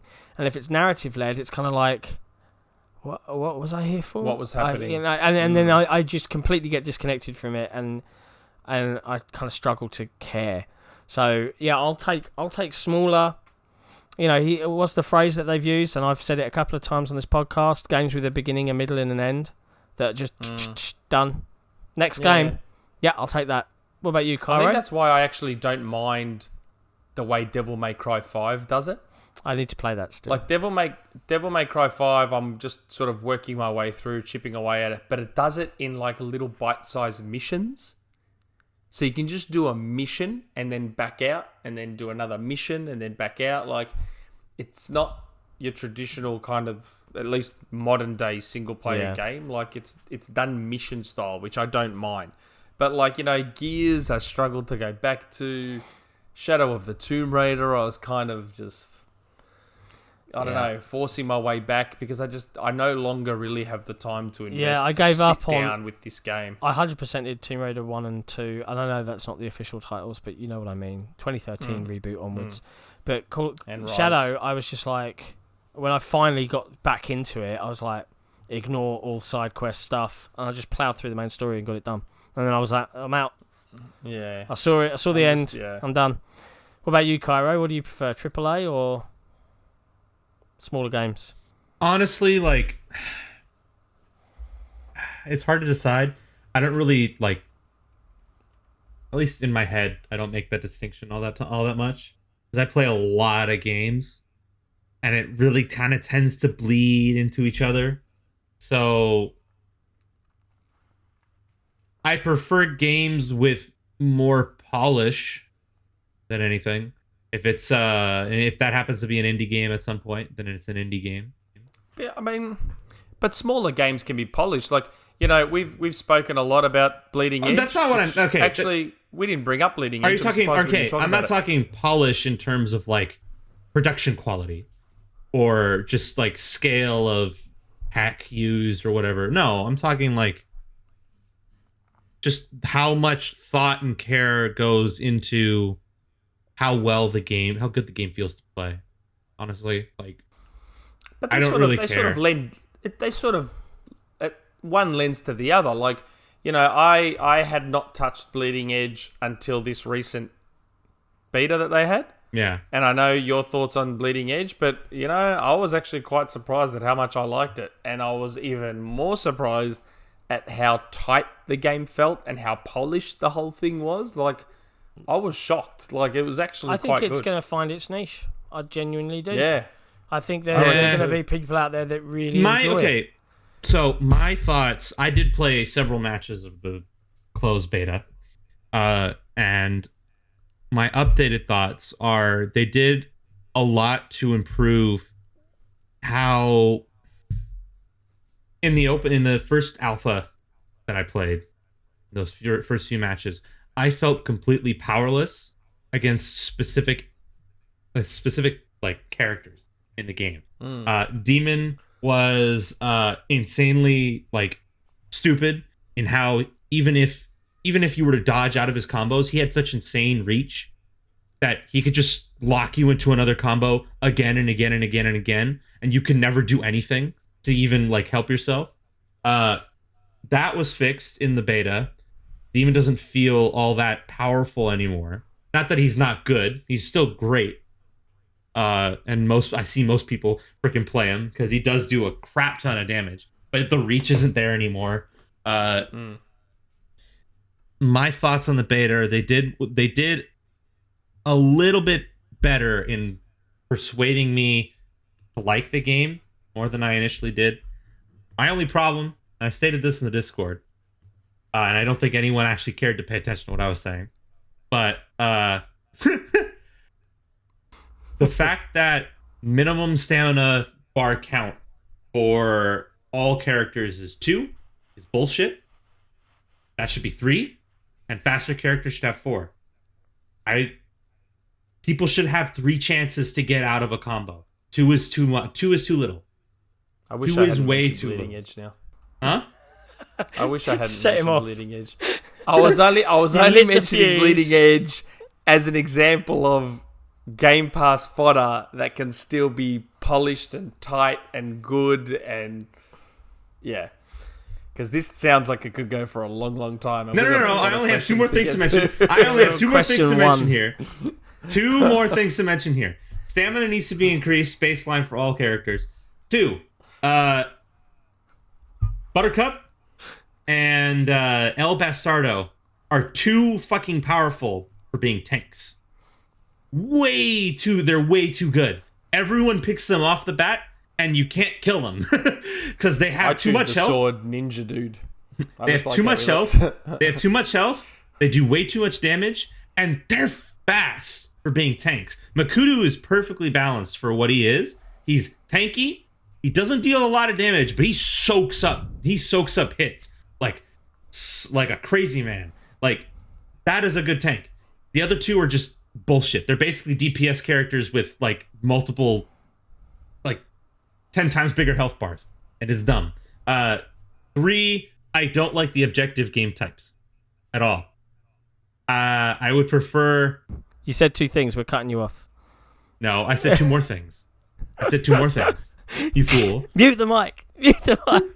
Just the last thing. The game types that the game comes with are meh. Control points is stupid. I don't like how it rotates every so often. It's kind of dumb, and honestly, just it splits up fights too much. Hold on, Call of Duty does that. Call of Duty has a mode where the hard points change. No, that's the hard point. In Dom, all 3 flags are always up. Okay. But in the capture points mode and Bleeding Edge, they're on a cycle. So yeah, one's up first, 2's up 2, 3. Yeah. I know. So I think that's stupid. Either all the points should be up, or change the mode to a single capture point so that fights are concentrated on one part of the map, and that people are split up everywhere. I was not very good at the combat, so anytime I tried to take someone on, I generally got my ass kicked. So I liked the fact that the hard points would reset and I could go get one while everyone else was brawling over the other side of the map. So I felt like I was contributing. I didn't mind it. So, in short, Suki, I hope you enjoyed us answering your Bleeding Edge question. Yeah, there you go. Yeah. That's the But answer. I think Basically, the general answer look, is, yeah, we're happy with smaller games over loads of, or just 2. ideally, it'd be good to have both. Yeah. And there's no reason both can't exist. Yeah. But I think both will exist. if we can get Game Pass fodder that is as polished isn't that like the niche that Triple I fills? That whole marketing buzz that was happening a couple years ago with like Ninja Theory being like a Triple I studio. Yeah, I guess so. Really good one here, and this one could lend itself to quite a lot of discussion, so I'm wary of asking it, but I will do anyway. From Sir Bloodraven. How we expect general gameplay to advance throughout next generation. So, what are the things that we could expect from? I'm not creative from enough. a design perspective that aren't possible now that we could suddenly see happening. That's to a me. really It just seems like we question. To me, it just seems like we get better, more efficient versions of what we have now. So I expect open world games to get bigger and better as we now have a SSD baseline. Yeah. So and CPU for calculating all of those different things happening at once. So maybe we'll return to first-person shooters with AI as good as Halo again. Yeah. CE. now that we have better CPUs. Maybe I just think we'll get those sorts of improvements. But again, I'm not creative enough to think of some new thing. I think the problem asking what gameplay what gameplay will be possible on next gen that won't be possible now is a tenuous one at best, because game genres have pretty much solidified in terms of what they are and what conventions are used late into the PS2's lifetime, late into Gen 6, you know. We have the same set of genres we've had for the last almost 20 years. Their popularity rises and falls, obviously, but yeah. But like whichever one goes in and out of favor always changes, but it's always the same set of you still got your shooters, you still got your horror games, you still got your action adventure games, you still got your puzzle games, you still got your platformers. Like, there's not really much you're ever gonna see outside of that. That's right. I think the innovation next gen will come in the form of narrative, and I know people make fun of this word all the time on Era, but ludonarrative will probably get a bigger focus next generation, because we'll finally have a CPU capable of handling much more complex, more realistic, like, interactions between mechanics and story. Not that writing is freaking CPU dependent, but I think we're trending in a direction now, regardless of the technology of the power of the platform, that we're going to start seeing games tackle more like just how stories even belong in games, how game developers deal with narrative. I think we're tackling that more and more, and you're starting to see it more and more too nowadays, with a lot of like Undertale was this generation, and that tackled a lot of like questions of player agency and stuff like that. I don't think there'll be anything next generation that wouldn't be possible this generation in terms of actual gameplay advancement. But I just think you'll get big improvements on the stuff we have now. We'll get basically better now, and that's it.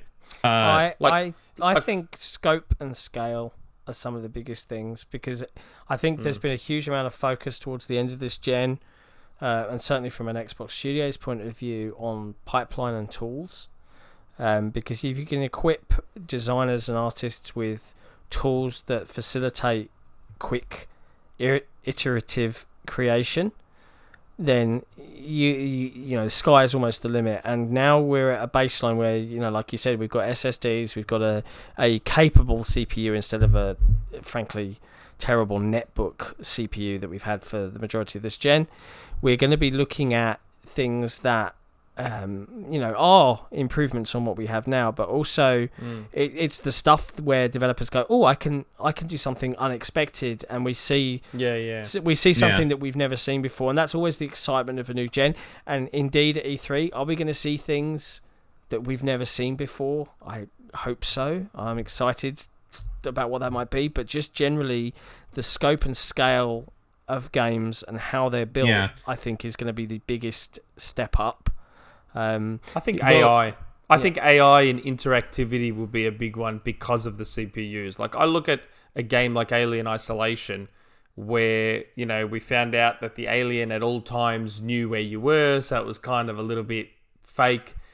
Do we now have a situation where an Alien Isolation sequel has an alien with its own AI that's actually legitimately trying to find you and figuring out what's going on? And we already kind of had that. We already kind of had that with like Alien Isolation, even though Alien Isolation cheated a bit by making it so that the alien would always know. But that's what I'm saying. That's what I'm saying. So the improvements will come where, instead of the alien constantly knowing where you are, it won't need to cheat, and it'll have its own AI where it's actually, where maybe you can hide from it. Maybe it's cleverer in how it's trying to find you, or whatever the case may be. It's going to be interesting to see what people come up with.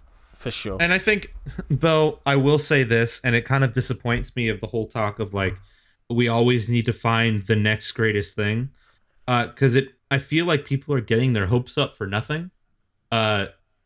We've always kind of like expected that things will always get better and things will always improve, but people always expect those leaps, especially in gaming, because it's historically been true, at least to the third to fourth to fifth to sixth to even seventh gen, where we've had these giant, massive leaps in technology that enabled new kinds of play, But since the end of the sixth gen, we're not getting that anymore in as much frequency or even at all. And I feel like people are just hyping themselves up for something bigger than just more of what we have, but better. And I don't want people to get disappointed about that, because, again, I would rather the innovation come from the fact that now our technology is at a point where developers don't have to worry all that much about the limitations of the box. That's what I care more about. Right? Power your dreams. Is like power your dreams. Yeah, I mean, but in a literal sense, because without the limitations of the former hardware, the CPU, the terrible hard drive speeds, now you can push a system much more easily, especially with the tools and pipeline availability that we have now, how easy they are to work with, Sky's the limit, boys and girls. I think at this point, just expect writing to get better, AI to get better, interactivity to get better. Beyond that, we'll find out. So I realise some of these we've already covered, so I will... Wait, the next one, don't say the name. Don't say the name you see. The next question comes to us from New in the XboxEra I want to say Discord, the name that I see. No, he asked us not to say that name. Because he made that nickname for the Discord. That's not his actual name. It's New. It's not the name that he's put there. He asked about the GeForce situation, which we kind of already covered. Yeah, and the effects on xCloud. Yeah, we've kind of already covered it. So that is, I think, purely a licensing thing. Clearly, nVidia did not tell the publishers they had on the beta service that, hey, we're going to start charging for this now. Cool, thanks for your money. Yeah. Another question we have from Ashen1. That we already covered as well. Yeah, can the coronavirus hugely endanger the release of next-gen consoles in the fall enough to delay it? The answer is yes, but we think we'll at least have a limited run, worst-case scenario. Worst-case scenario, limited run. Yeah. Best-case scenario, nothing happens. Yeah. Now we've got Proven, who's asked a bunch of questions, so I'll skim down and then skim back up. So, do we think Microsoft has a couple of tricks up their sleeves to enthuse customers or catch Sony off guard? In 2013, Sony caught Xbox with their pants down, went $100 cheaper, the whole used games thing, demonized DRM, made fun of YouTube videos. Is there anything free multiplayer that Xbox can do? Yeah, free multiplayer is going to be... That's going to be the big one. We're saying it. Yep. We're pretty confident in it. You can't be in PC and Xbox... or PC and console without that level playing field. So gold will be repurposed. That is why they're migrating everyone over to Game Pass Ultimate. Because gold is going away. Yes, it is. They're gonna get rid of gold and they'll say, oh, but everyone's like, oh, but hold on, what about gold in Game Pass Ultimate? Yep, it's gonna be replaced by xCloud. Yeah, simple as that. They're just gonna take gold out, substitute xCloud in. And they'll tell Xbox Live Gold subscribers as they exist today, hey, we've converted it for you, but we haven't put auto renewal on. It's totally up to you, but your multiplayer is now free, and also enjoy Game Pass. He's then asked, what do we think Lockhart ends up being priced at? We have kind of covered that. We think $299. Series X $499. I know Kairo thinks $599, but he's insane. I think $599 is a possibility. It's just I'm not the one that says $599. I said $499. All right then. I think $599 is possible, but a lot of it will hinge on what Lockhart's doing. I don't know. Nick Insane confirmed. And then he's asked one more. Who do we think will be widely seen as the best Xbox studio in 5 years or so? Ninja Theory. Ninja Theory. You think Ninja Theory? He's put good chance for him. It's 3-4-3. Theory. He's been largely skeptical of 3-4-3 ever since they took over from Bungie. I think they've made a lot of missteps, but I'm betting on future performance and assuming Infinite will be the best game. It will turn around their reputation. A close second for Ninja proven Theory. is Playground with Fable. There'll be a fan favourite, but you think Ninja Theory? Ninja Theory, I have said from the start, as soon as they bought them, Ninja Theory could be their Naughty Dog. Yeah. Like, look at what Ninja Theory do with such limited budget and limited staff numbers. Like, Hellblade, for all intents and purposes, to the naked eye, looks like a AAA game. Yeah. Visually stunning, very grand, like, and that was done on a shoestring budget with a small team. Like, Ninja Theory with Microsoft's money could be anything. They could be absolutely anything. Yeah. Anyway, that's where I'd be putting my chips down. Yeah, I don't think you're wrong. I want to say the initiative, but it's really hard to quantify exactly what they're doing. That's what right. we do know is that they've clearly got a team of really, really, really, really good game developers. They've put together an all-star team, but that doesn't always mean... that doesn't guarantee...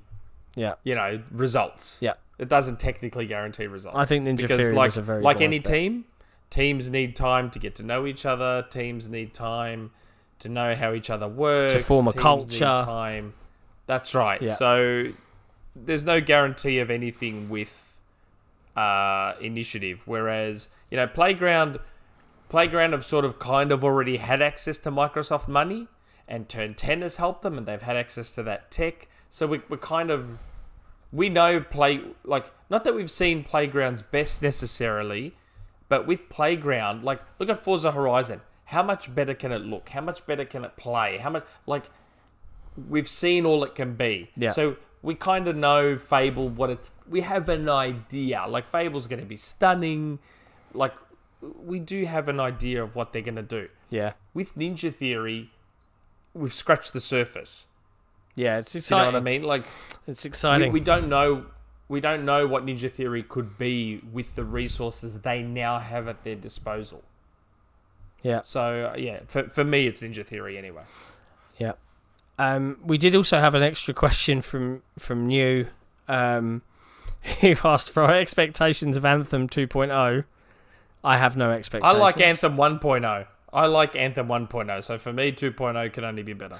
I know that I'm in the minority on that. I thought it looked cool, but I just had no desire for another grindy, Destiny style Schluter. My the world thing with looks Anthem cool. is, as a massive Iron Man fan, Yeah. for me, Anthem is purely the Iron Man game that I'll probably never get. It is exactly how an Iron Man game should play. They nailed how it feels to fly around and just to be Iron Man in Anthem. Yeah. And it's crazy to me that they're not... Disney, made whatever deal with Spider-Man. They made the deal with Marvel Ultimate Alliance. How someone at Disney has not seen Anthem and gone, whoa, there's our Iron Man game. Whoever is making this game, get them making an Iron Man game, because that is exactly how it should look and feel to play as Iron Man. Yeah. It would be cool. It's crazy to me. Yeah, I agree. And also expectations of 120 FPS becoming the standard for TVs. I think a lot more modern TVs will have 120 FPS mode. I think we heard that Samsung were partnering in some degree to include modes of that sort for gaming with Microsoft. But outside of that, I think just generally, as that technology evolves, you'll see more and more of it this year, and then the years following. Variable refresh rate and all that sort of stuff, G-Sync, FreeSync. Yeah, but you have to just bear in mind, still to this day, the majority of games are played on a 1080p monitor or screen in some form. So, and that's why, again, that's why Lockhart exists. Because for the general majority, 1080p is good enough. It'll be enough. So, yeah. It's good enough. It's even good enough for me. Yeah. Still got a plasma back there. I'm fine with it. And go back to Colbert. Oh yes, yep. We've got Colbert here. Predictions about. Although we have kind of covered all this. Yeah, reveal date, release date, price, and specs. April 6th reveal date. You reckon April 6th? Since we got that. Well, I mean, we're all but sure it's April, and we got that little thing on Twitter, that leaked thing where it was supposed to be April 6th. So I'm just going to go with April 6th. Release date. You know what? I'm just going to stick to September. I'm just going to plant. I'm just going to be the guy out on his own, planting his flag in September. Yeah, I think April 499-299. I think April 14th, for the reveal event, and I think release. I'm just flicking through my calendar. April 14 was the maths that people had done based on that Xbox France Twitter thing where it had the progress bar at 1%. I was just going for a Tuesday at the beginning of April. Okay. I know that someone did the maths on it and it turned out to be like April 14th or something like that. So it probably is April 14th. And for release, I'm going to go with I'm going to go with October 20. October 20th. That's mine. And again, price-wise, I think Xbox Series X, $499, and I think, even though I want Lockhart to be $299, I think $349. Kairo, what about you? Reveal, release, price. Make your prediction. Reveal. I think Ed was spot on with the April 4th. 6th, he went with. On there. 6th. April 6th? Yeah. April something. I know it was the beginning of April. Yeah. So, April 6th, I think that was generally, probably a good date. Because it gives them enough time for the lead up to E3. Yep. Launch. What was that? So it was reveal. Ed went with September, something in September. No. So what was it? It was reveal. It was reveal. What and what? Reveal, release, and price.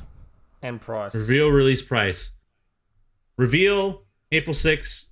Release, I'm gonna say mid-September. Price, $499. And Lockhart you price. Know something I just realised. Lockhart, $299. Oh, okay. If it is September, I'm going to be in America in September, so I might get yourself to the launch party, buddy. In Australia. Yeah, I'm actually going to be in Vegas in September. So nice. Yeah, that's a long flight for you, isn't it? Australia to the US. Doing it business class. Are you? I've booked business class flights. Yep, I don't mess around. Wow. I'm doing business class. Nice. I've got to fly. I'm flying out to the US on Sunday, and that's I don't know what class that will be. I think it's just going to be economy. I don't think I could deal with economy for 14 hours. Yeah, it's 9 hours 30 for me, I think, so it's not too terrible. I can sleep or try to for most of it. I'm short, so I don't need a lot of leg room. And Okay. The last question from the Discord was from StrikeFirst117. Yep. What would be our dream game from each of the three major console players? So, Xbox, PlayStation, and... So, I assume a first-party game, yeah, then. so Let's first party, that. yep. So, Xbox, PlayStation, Nintendo. Kairo, dream game. Each of the three main console players. So, Sony, Nintendo, Microsoft. Already know mine. I only asked Kairo first so I can have a think. Dream game? You really put me on the spot here. I'm happy to go first if you need to think about it. I know mine. Yeah, go first. Okay. Xbox, Perfect Dark. I want my stealth-based third-person Blade Runner cross Deus Ex Perfect Dark. That's what I want from Microsoft. Nintendo, very easy. Give me my Punch-Out. I love Punch-Out on the Wii. I'd be happy to take Punch-Out Wii HD. I just want Punch-Out to come back again. From Sony, well, I mean, God of War has always been my favourite franchise with Sony, and we got one in 2018. I also adore Ratchet and Clank. We got one of those in 2016. So I'm not too sure what else Sony could give me that's a dream game per se. But yeah, I don't know. It's a weird one with Sony because I kind of already got the stuff I love from them. So you hear it here first, guys. So I'm not Sony sure. is for the players. Already producing all of the Dream games. Yeah. For me, I've always loved God of War, so I already got that. you already got that. So for me, I think Microsoft freelancer. You know, that kind of Is that their IP? it's their IP. Okay. It was originally the guy who's doing Star Citizen now. So for me, and I'm watching Star Citizen, but I'm not buying into it because it's insane how much money they're taking from players. But that whole bounty hunter in this kind of galaxy, it's all dirty and grimy, and you can pilot your own ship and stuff. Oh yeah, sign me up. For Nintendo, I would probably say I would really love to see a GoldenEye remastered. I know it's not their IP, but they're kind of stuck in it, and I kind of would get it on anything, Xbox that's as well. Microsoft's. Well, no, it's no Microsoft's. one's. It's no one's IP. It's Well, no, the Bond it company's technically IP. Well, yes, but as far as the game development goes, it's Rare's. I know. So Microsoft gets... I mean, we found out through our friend at Microsoft that the problem lies with Danjak, Is that the? which are the overseeing company that looks after the Bond license. Yeah. They are the problem with the GoldenEye remake. It's always been speculated that it's Microsoft, Nintendo, Activision. Yeah. Activision's got nothing to do with it.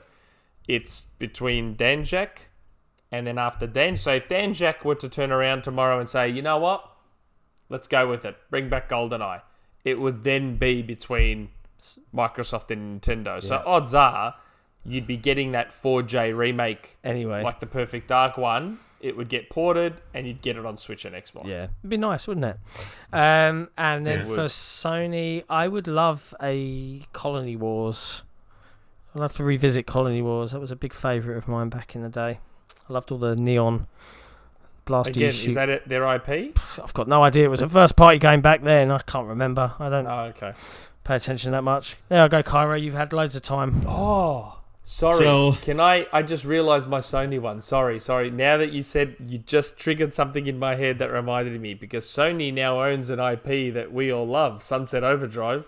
Sunset Let's get Sunset Overdrive 2 from them. That's what I want. I want Sunset Overdrive 2. Slip that knife into the back of Xbox. For me, Microsoft. I'll start with the other two. Sony, I want Bloodborne 2. I know it's never going to happen because Sony sucks. Go Xbox. I don't know. What am I supposed to say? We're supposed to trigger fanboys, right? No, that point. just happens to them naturally through normal, Okay. reasonable So discourse. I didn't have to do anything. Bloodborne 2 from Sony, because I really enjoyed Bloodborne 1, and I know if I didn't get another like Soulsborne game, I would probably cry. Fair. Nintendo. This is a double whammy because either or would work for me. I want a sequel to ARMS because I freaking love that game. That is ARMS a is great good. fighting game with a lot of potential, But a Punch lot Out's of competitive potential. Or Tokyo Mirage Session Sharp FE2, a sequel to that one with more anime. Ban with anime. more with No more anime. Atlas inspiration this time around. Where's that penguin? We need that penguin to pop Oh, up. shut up. But Microsoft, I think this is a more legitimate like choice. I think.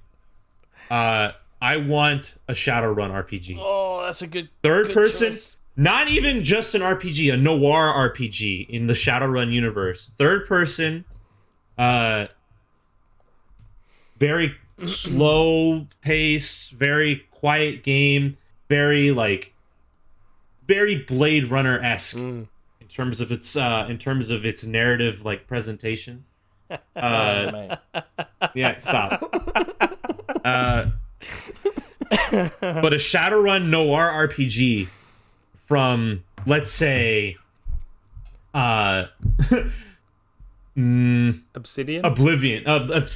From Obsidian. Oblivion. I almost say, yeah. From Obsidian or what's its In Exile. In Exile? Yeah. Yeah. Hey, anything's either possible of those now. two would be legitimately amazing, because honestly, they mishandled the Shadowrun RPG for a long time until they gave it to Harebrained Schemes for the PC games. And as much as I like the PC games, I would prefer a third-person RPG in a giant city with all that magic and all those like that sci-fi tech. And that'd be crazy cool. That'd be very cool. Just to witness. Okay, cool. And then the last question in the Discord from Token Aussie is, what packing options do we predict will be a part of the Series X and Lockhart launches? He expects, I presume Game Pass Ultimate. Game Pass Ultimate. Yeah. 3-month card. Yeah. I think that's a fairly reasonable expectation. However, I don't think it'll be 3 months. I think it will be 1 month. 6 or a year. No, I don't think I don't think it will be that much. You think it'll be less? Think about it, right? In a month, they'll just give you a taster, right? They want people to sub. If you give them 3 months, that's a long old time without getting any money. Traditional console launch, you'd have a 14-day Xbox Live Gold trial, right? By giving a month, they give them 200 games and all the launch titles that it will come with. Okay. And then they'll we go. auto sub. How about we link this back to the price discussion? What if Microsoft goes, you know what? We don't want to take the hit on Series X. We're going to make it $5.99, but we're going to give you a year of Game Pass with it. Yeah, the value proposition. So the console's $5.99. The console's $5.99, but you don't have to buy a single game for a year. Yep. Okay, well, you don't have to buy a single game that's not in Game Pass. Yeah. It's still like over 200 games. It makes sense. If you buy more than 2 Microsoft AAA releases a year, Game Pass is a no-brainer. That's right. And at so launch, all of a sudden, $5.99's not as bad anymore. Yeah. When you know you don't have to buy any games as well. Yep. Because it's funny. Everyone keeps talking about the price of consoles, but people forget, especially in the US. I don't know. The UK, I think, is more like us. Mm-hmm. So the price that you see is the price you pay in the UK. So if they say it's £4.99, that's what you pay. Yep. Where in America, they've got that stupid tax that they don't advertise.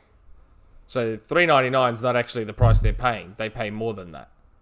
And then people then forget, okay, the console's $3.99, but then you're buying a game for another $60. To clarify, the tax thing depends on state.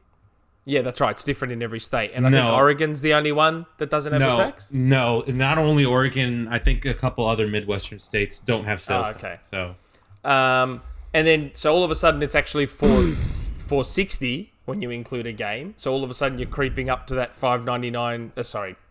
You're creeping up to that $4.99 price anyway. So I just think maybe Microsoft says, okay, $5.99 and take a year of Game Pass so you don't have to worry about games. Yep. Good. Switching over to the Xbox Studios OT on Ristar. First question from Vico. He asks, how many sleeps until Halo Infinite news? 51 sleeps. 51 sleeps. 51 sleeps. Because that ties that ties into my prediction of April 14th for the reveal. The Series X wait, reveal. You think we're going to get Halo info at the Series X unveil? I think you'll get multiplayer info at the Series X unveil. I could be wrong. Okay. But we'll see. Okay. What else have we got? From Pre-Drag. xCloud, when can we expect it to leave preview, and what pricing model will it have? Separate service. Launch day. Launch day and part of Game Pass. Would we all agree? But it'll be separate as well. You could For buy people it that don't want Game Pass, I think there'll be a separate. Just the same way now Gold is separate, I fully expect xCloud to be a separate. So for someone that just wants to stream their console, like, that'll probably will that be free? That'll probably be free, won't it? Yeah, that'll probably be free. I think it will be included in Game Pass Ultimate, but available separately if you wanted it. I was about to say, like, remote play is available separately and it's free on PlayStation, so the assumption is it would be free. Yeah. Yep. Okay. From MCD, HDMI CEC. Why haven't we got any support yet? Well, we had infrared. We've got infrared. And we've always had infrared on Xbox. That's probably okay. why. You can have your HDMI CEC support when I get my generic USB headset support, because that's still not a thing either. And honestly, every other console has it. Even Windows has it. Yeah, It's interesting. Make it possible. CEC becomes more important. Like, so for example, I have a 1S set up in a TV unit with closed smoked glass doors, and the infrared struggles to get through. So that's where CEC would come in handy. Up until now, most people have their consoles just out with open views, so the infrared's always worked. So the Xbox currently has no problem turning on a TV, a receiver, unless it's covered. But I agree, CEC should be there anyway. And to be honest, MCD's questions, I'm just reading through them.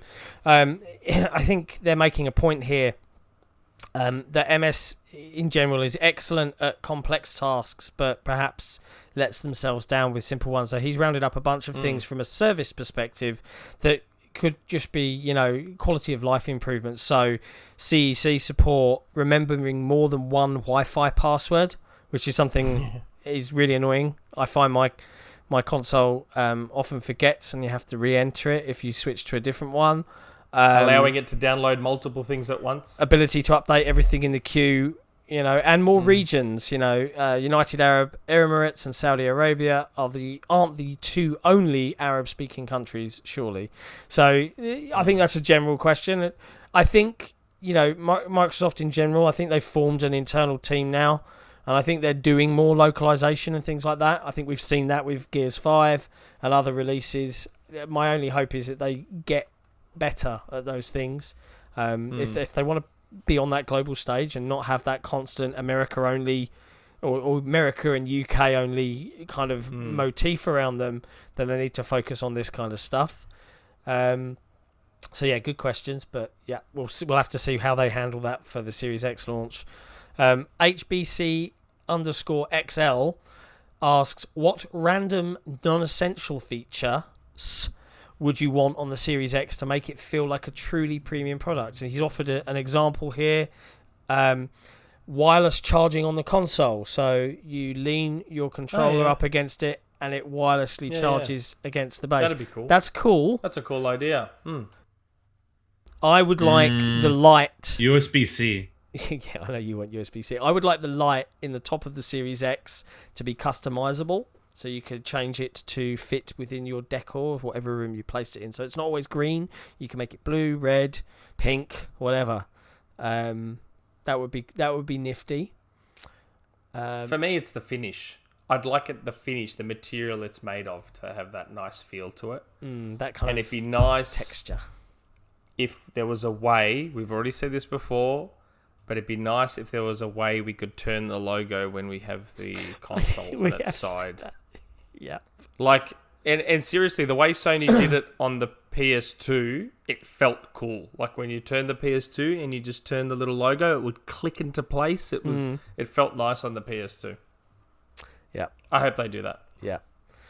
Yeah. I think that's a good question. The wireless charging thing's really cool, though. That's a great idea, but I just... Oh, they won't do it, but it's still a cool idea. But they won't do it. Skedaddle, and I saw I keep saying he, and I shouldn't really default like that, because I don't know. Skedaddle posted in the XboxEra Podcast OT in the community section on Reset Era, but he saw my post saying, hey, community questions, so he reposted it here. Dan Houser is the co-founder and president of creativity at Rockstar Games. As well as producing video games, Houser was the head writer for Rockstar, being the lead for Bully, Red Dead, Max Payne 3. He's also written or co-written almost all of the titles in the Grand Theft Auto series. On February 4th, Take-Two announced his resignation from Rockstar, taking effect March 11th. Apparently, Dan Houser wasn't happy with the pressure Take-Two Interactive were putting on Rockstar to increase their output.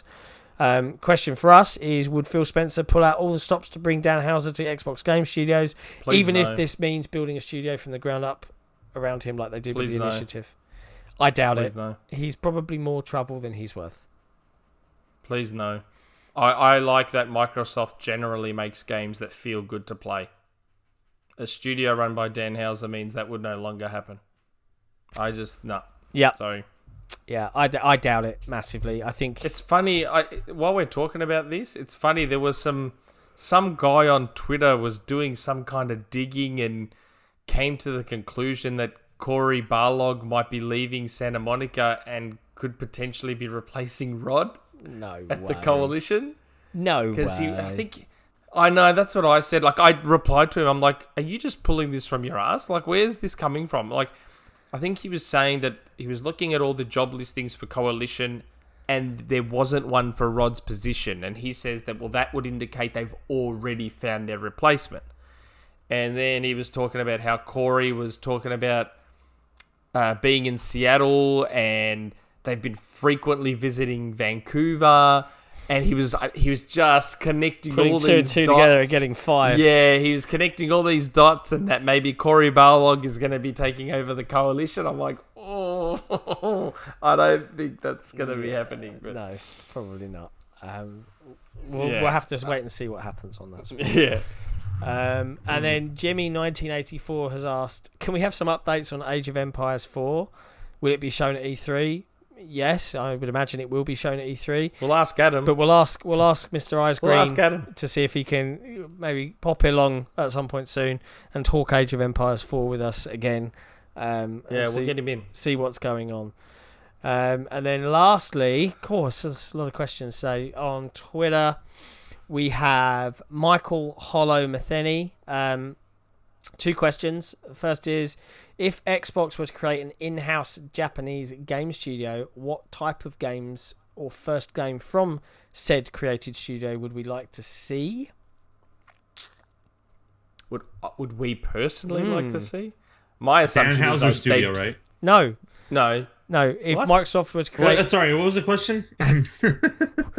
It's late where Kairo Thinking on a is. previous conversation. If Xbox were to create an in-house Japanese game studio, what type of games, or first game at least, would we want to see from that newly created in-house Japanese-led studio from Xbox? Dating waifu sim?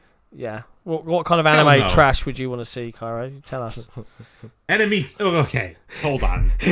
I'm not going to launch into a tirade about anime trash, but here's the thing. If Microsoft built a Japanese studio or acquired a Japanese studio, built. Okay. The assumption is they do a JRPG. That's the assumption. Well, the assumption would be stupid. They should focus on something like Ico,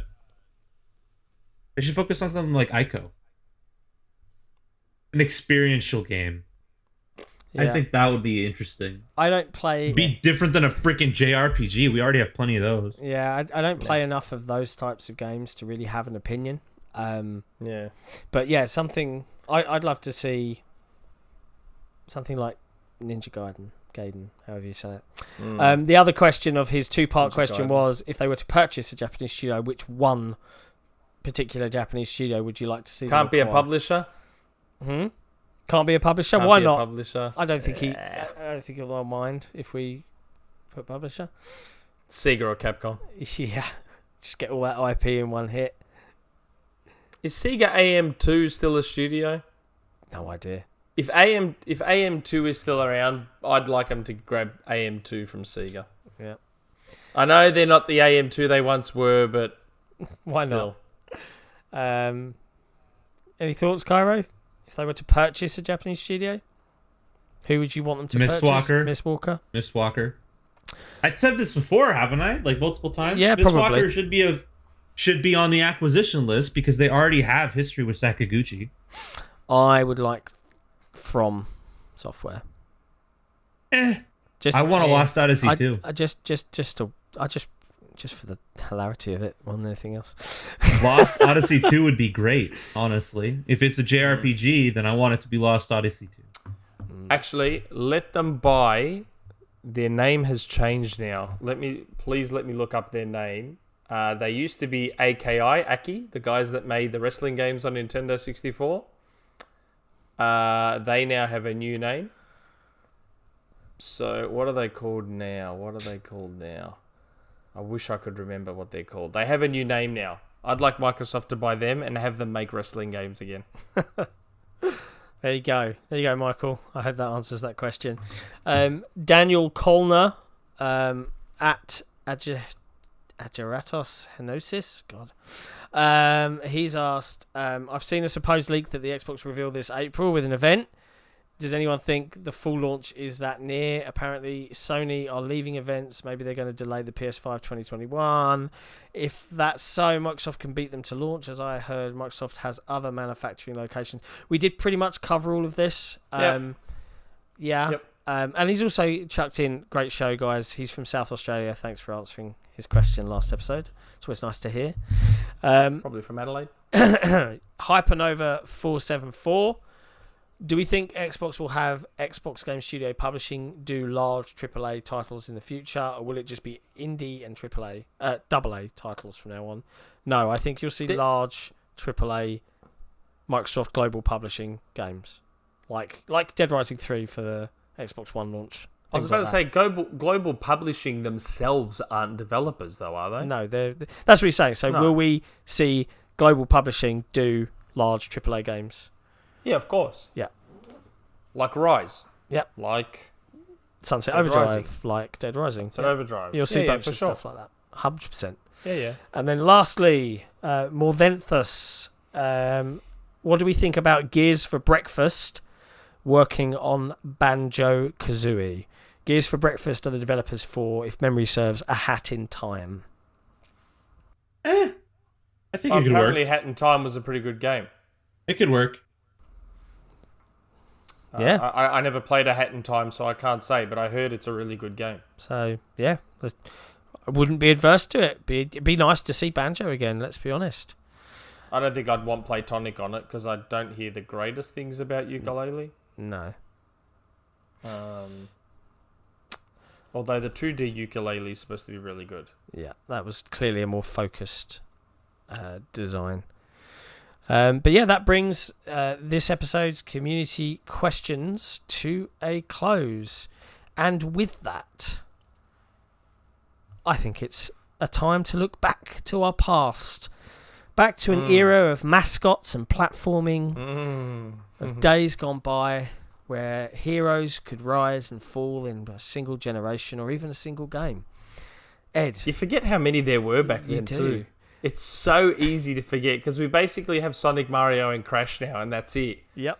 But man, in the 80s and 90s, there were so many. Yeah, there's so many. So many. That I have quite a lot of opinion on this just from my childhood. So, Cool Spot almost made it in. God. Remember Cool Spot? I remember Cool Spot. He was literally just... Cool Spot was product placement, the game. But man... It wasn't a bad game, Cool Spot. I actually didn't mind it. So let's talk about this. This is Ed's top 5 forgotten mascots? video game mascots. Yeah. Take it away, Ed. Because it was easy, because that's the thing. I was going to do just my favorite mascots, but then it's like, okay, Sonic, Mario, you already know. Everyone knows who the big mascots are. But there were a lot of good mascots that weren't as popular or were forgotten about or whatever the case may be that I thought I should focus on. And yeah, digging through it, some immediately came to mind in my list, but then I struggled at first to fill up the 5 spots, so I had to do a bit of digging to remember some of them. And man, there was a lot. Like you said, Zool, there was Cool Spot, there was... I've got a bunch. I'll wait for you to go for your list, and I'll throw some out that you might not have even thought of. But yeah, probably like Boogerman and so many. Number 5, Ristar. Look, the game wasn't the great. Ristar was 16-bit generation's Splinter Cell Blacklist. That good game that just released at the wrong time. It came right at the end of the generation, before the Saturn came out. So it kind of just got overlooked. And it was actually a pretty cool platformer. But I think his design is pretty cool. He's literally a star and he can stretch his arms out. And yeah, I didn't mind Ristar. Ristar was okay. Kairo, as we go through this list, are you sitting there thinking, what games are they talking about? Kairo. You're too young for this? I'm sorry, I'm not an old man. nearing the end of his life. Kairo should sit this one out, I reckon. Well, pipe up, because there's a lot here that even triggered my memories, so it depends on how long you've been playing games. Now, number 4 was an interesting one, because technically Wonder Boy is not forgotten. No. You know, Wonder Boy 3 just got remade. There's another Wonder Boy that just got remade. Wonder Boy is not exactly forgotten, but I feel like the reason he makes my list is because if you think Sega, who thinks Wonder Boy? No one. Yeah. I used to. Before Sonic came along. Alex Kidd is what I would... Alex Kidd as well. I did think of Alex Kidd, but I was never a big fan of Alex Kidd. And to me, Alex Kidd is just a kid. Yeah. He's literally just a little kid. And, you know, I was never a huge fan of Alex Kidd. I always adored Wonder Boy. Yeah. You know, and I just feel like I think part of the reason... I mean, Sonic was just cool as hell. So once Sonic came out, it took the world by storm. But I think part of Wonder Boy's problem was that he evolved too much. So he started as a little caveman, and that's what I grew to love. But then he kind of became a knight over time. Yeah. And I think that diluted his image where people couldn't attach to him. Yeah. And I think that's... So he's not forgotten per se, but he never stuck. No. The way Sonic did. Yeah. And I think that was a part of the problem. But, oh man, I mean, even the original Wonder Boy got remade. It got re-released again and redone with new art and all that sort of stuff. Like, Wonder Boy is successful. He's just not, I don't know, he's never front of mind. Yeah. Maybe that's the best way to say it. True. Number 3, Pit, who from Nintendo, Kid Icarus. Oh, okay, yeah. I admit to a little bit of racial bias here, being Greek. You know, Icarus was the first Greek mythology game long before we had God of War or anything like that. So I always had that affinity with Pit. And the 3DS game wasn't bad either. He's always made appearances in Smash Brothers. So again, he's not forgotten so much, but he falls well to the back of the line behind Mario and Link and Donkey Kong and all the rest of them. Yeah, but as long as he's in Smash, he'll never die. No, that's right. That's the beauty of Smash. He can live forever. Number two, most should remember, he also got an Xbox Live Arcade game, Sparkster, the Rocket Knight. Yeah, Rocket Knight was a cool-ass game, though. That was Konami's mascot, I guess you could say. He was an opossum in Knight's outfit with a jetpack, which sounds really crazy, but it made for some pretty cool gameplay mechanics. Like, you could blast through levels, or you could sort of slide and swing with your tail, and Sparkster was actually pretty cool. And he did get a sequel. Like, so the original was, I think, exclusive to Mega Drive. Sequel came out on Super Nintendo and Mega Drive, and then he got the Xbox Live Arcade game, which was technically a sequel. Yeah. It's actually the third game, but it's just called Rocket Knight. But he was super cool. Very cool design. I liked him a lot. Number 1, this one is a Namco mascot. It's really weird. I recognise him, but I can't remember the game at all. Yeah. I think up until the Wii remake, I think Klonoa was PlayStation exclusive. So I never played the first Klonoa, but I played Klonoa 2 on PlayStation 2, and I absolutely adored that game. It was one of my all-time favourite PlayStation 2 games. Klonoa 2, Lunatia's Veil. Klonoa is like... It's like... Because remember, Namco was always in Sega's shadow. Yeah. Always were. So Sega had Virtua Cops, and Namco's like, oh, we've got to make something. Time Crisis. Sega made Virtua Fighter. Oh, shit, we've got to make something. Tekken. Namco was always, Sega made Virtua Racing in Daytona. Namco made Ridge Racer. So Namco were always like the poor man's Sega. And as a Sega fanboy, that's how I always saw them anyway.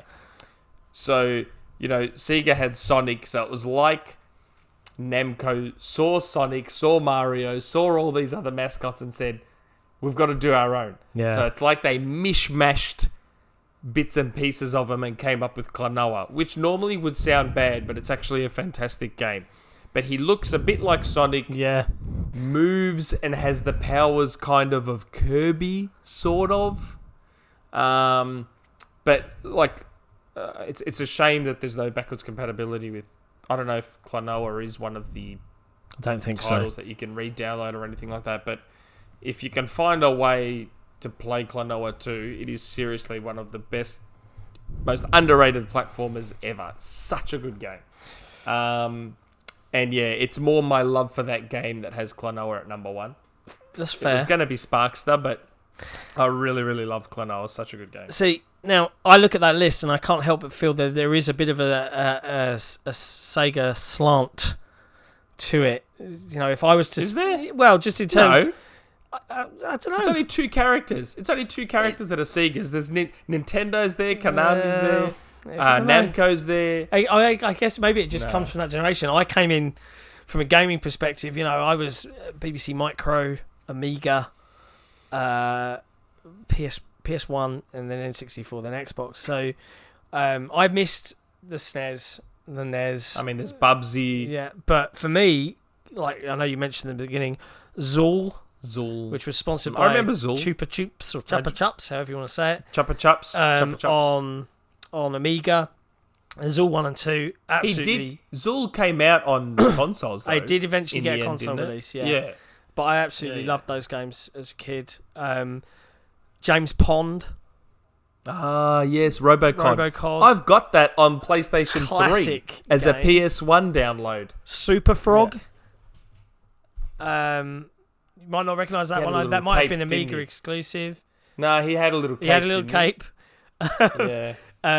Putty, which I did get a remake on PlayStation 4. Yes, that garbage blue blob thing. Oh, no, I love Putty on the Amiga, man. That game was weird. It had a carrot with an Uzi and all sorts of stuff. But, there are tons out there where platforms... Earthworm Jim. He almost made the cut. Cartoon.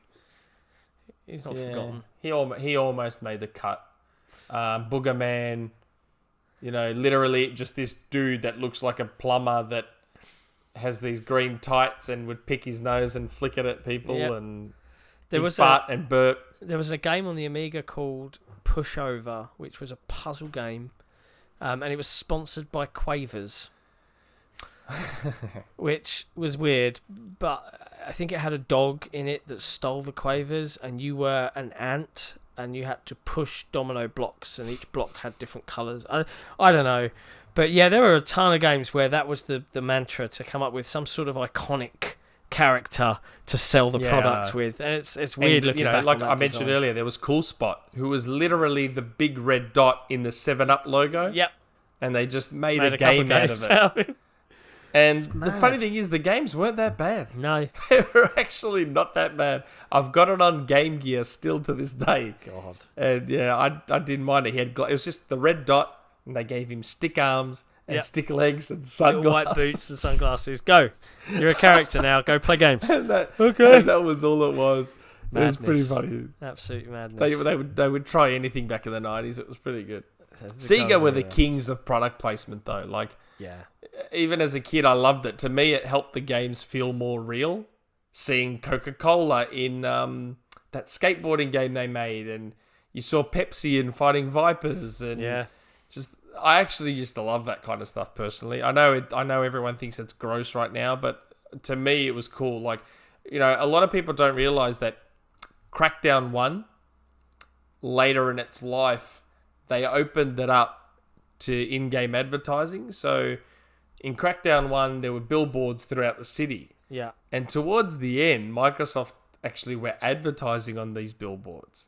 Madness. So, you know, there were ads for, what's that movie, that monster movie by JJ?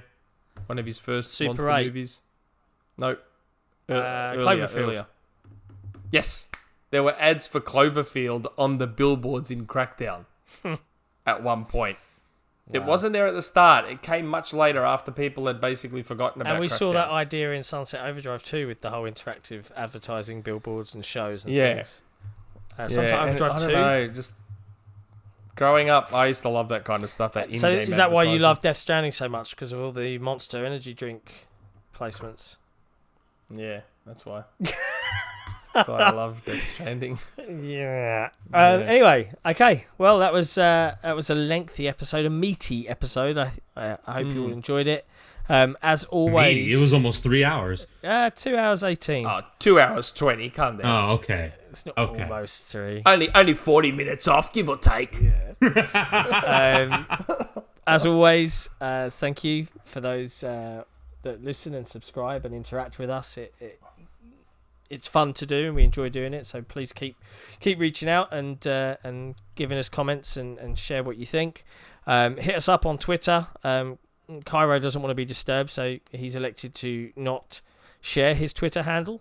But follow ours. Perhaps he's wiser than us, but we'll see. But we're available on Twitter. And this week, I think we're going to be doing another giveaway for 12 months of Xbox Game Pass Ultimate. 1 whole year, including PC and console. So keep an eye on Twitter for that announcement, and we'll let you know when it's happening. And, we'll see you next time. Thank you very much for watching and all Ciao listening. for now. Hey, everyone. See you later. Next time.